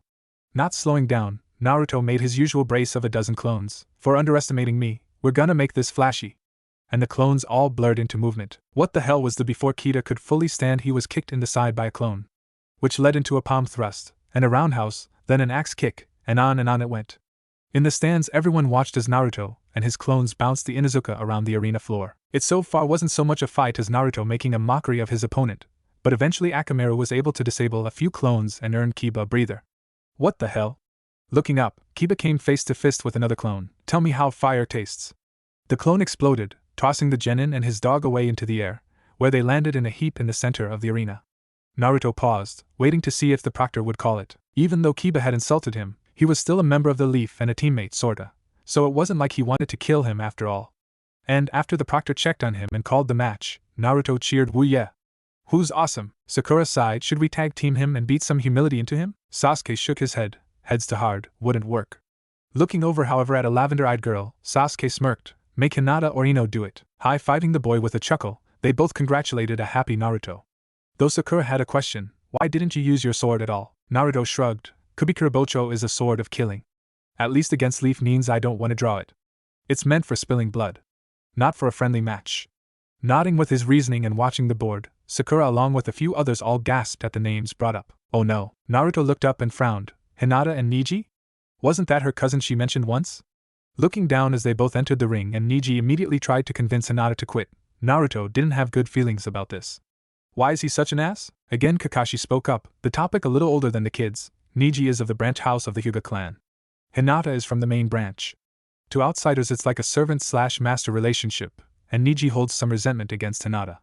There's more to it, but I can't speak on it. That Niji somehow blamed Hinata for his father's death wasn't his business to tell, but they'd find out sooner or later with how chatty the Hyuga seemed to be. Watching Hinata hold her own, Naruto cheered loudly for the girl. "You got this, Hinata. Don't give up." Sasuke shook his head. "Be reasonable though. Her cousin has an extra year of experience on him, and he's apparently a gentle fist prodigy. How is she supposed to hold up against that?" Naruto shrugged. "Even if she can't, she should still push herself. He's family, not like he'd really hurt her in the end." Wanting to dispute that entirely but knowing now wasn't the time, Sasuke made note that Hinata's strikes were losing their power. "She's slowly down." Sakura nodded. "Yeah, but why? They haven't been fighting long." After watching Hinata retreat and listen to her cousin speak, the clearly tired girl pulled up her jacket sleeves, exposing the red marks from Juken's strikes. "Guess that's that." Naruto shook his head. "That's bogus, she can't be out yet." Watching the whip off her jacket and throw it at her cousin's eyes, a tactic she had used against Naruto once during training, she got a few good hits in before he cousin freed himself and they were back at it. Thought Niji was much harsher than before. "See? She still has some fight in her." Kakashi sighed. "Having the will to fight is all well and good, so long as you don't kill yourself trying to do so. Sometimes it's better to retreat and learn from your mistakes." Everyone watched as Niji connected with a strike to the side of Hinata's chest. They both had paused there before Hinata slumped to the ground and Niji backed away, calling for the proctor to call the match. And it was here that Naruto saw something in the girl that completely had his attention. Fighting and crawling her way to her feet, she took her stance again. She was barely standing, and clearing out of the match, but she still had a smirk on her face that many would recognize as more at home or Naruto's face, and said something to her cousin. Enraged and boiling with chakra, the white-clothed boy turned and rocketed toward the girl, visible chakra wafting off his hand in a clearly deadly strike. Several things happened at once. Naruto was already moving, sword in hand and already swinging. By the time he touched down in front of Hinata, a hidden clone transforming in order to catch her, his sword swing was arching toward Niji's chest. Two Jounin were holding Niji, one with bandages holding his hand while another had him in a chokehold. Kakashi had Naruto's sword wrapped up and anchored to the ground with ninja wire, while the Proctor Hate was holding his sword to Naruto's neck, who himself had frozen mid-step. "I suggest you both cool your heads. Hate wasn't in the mood to play around at the moment. Of course the main branch gets special treatment, shameful. Neji was already pulling away, a frown on his face. Naruto didn't say anything, drawing his sword away once Hate pulled away from him and shook loose from the ninja wire before turning to his clone. She's hurt bad boss. Medics were already coming towards them, gently moving the clone away from moving the bleeding Hinata onto a stretcher and hurrying away with her. Naruto was staring at a point on the ground, a pool of her blood staring back at him. Idly he dismissed the clone. Weaklings should learn their place. Neji was being ushered away by his upset sensei. Kakashi was trying to do the same with an oddly quiet Naruto. Turning away from the girl's blood, sword still in hand, Naruto agreed. You're right. Looking up at Neji with an odd tinge to his purple eye, Naruto was grinning. The weak should learn their place. Above them the other members of Team 7 shivered when they saw the look in Naruto's eyes.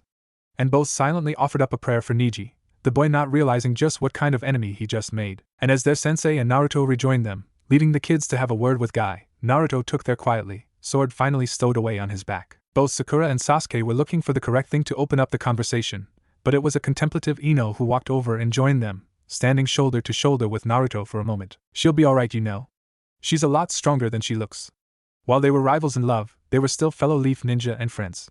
And she'd never wish what just happened on a friend. Naruto nodded but didn't say a word at first, before he took a deep breath and let it out slowly, now watching the match between Gaara and Lee. I know.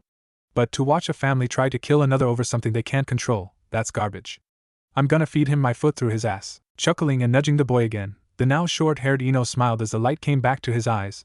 I'll pay to watch that, and I'm sure Hinata will too. Just don't kill him. Even if he deserves it, shouldn't his fate be up to her? Naruto nodded. You're right. I won't. Looking at the jade-eyed girl and grinned. Thanks Ino-chan, you're the best. Turning to walk back to her team, Ino nodded with a smile. Oh, I know it, but you can praise me more all you want later. After we make sure Hinata is better. Saying her piece, Ino sashayed away. Sakura grinned. So what's the plan then? Since you moved up, you might get to fight Neji in the finals. Happy to see some life return to her teammate and friend, she was already feeling better for the boy. Naruto held up a finger as if imparting sage advice. Oh, you know, introduce him to the wonders of explosions. Maybe kick his teeth in. You don't need teeth to talk, at least not enough to apologize. Oh, Naruto was going to plan for this. Oh yes he was. Watching the matching between the Sand Ninja and Guy's protege and in Gaara's favor brought the team down a bit, but the boy was still standing, which could have been worse. Another sensei had to get involved though, which considering the look Gaara had in his eye, no one was truly sure if that'd be enough. But after a few tense moments, Gaara relented and left the area floor. Sasuke turned back to his sensei, doing his best to ignore his teammates muttering, so that's about it then, who's left? Sakura answered before their sensei could, Choji and Dosu. Naruto however was ignoring everything around him, doing something he previously wouldn't have considered at this time.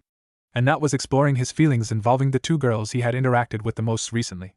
That instant instinctual urge to protect Hinata had come out of nowhere, and while he wanted to ignore it and say it was nothing, Naruto knew that'd be a lie.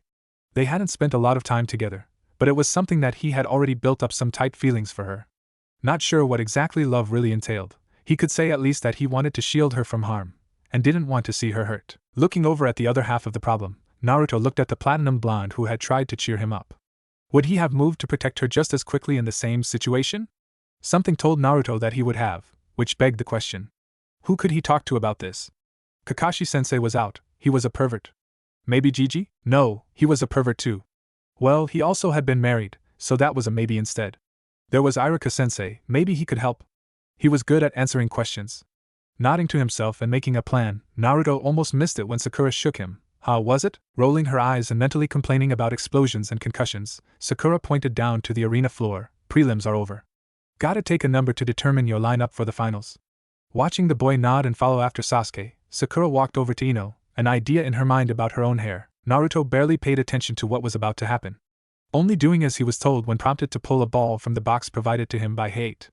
Seeing a number 1 on the ball, Naruto waited for everyone else to finish and Hate to write everyone's names on a whiteboard. And it was there, seeing his name next to Niji's, that all the feelings he had felt over the last 30 minutes slammed into his chest. The grin that was stretching over his face was far more feral than anyone thought should be on a human face. Above them, Kakashi sighed while Guy looked at him with concern. Don't worry, Kakashi. I'll set the boy straight and make sure he shows restraint during their match. Naruto won't come to much harm. Kakashi shook his head while Tenten and Team Up who were eavesdropping listened on. No, the opposite in fact. Might want to convince Neji to train like hell this month.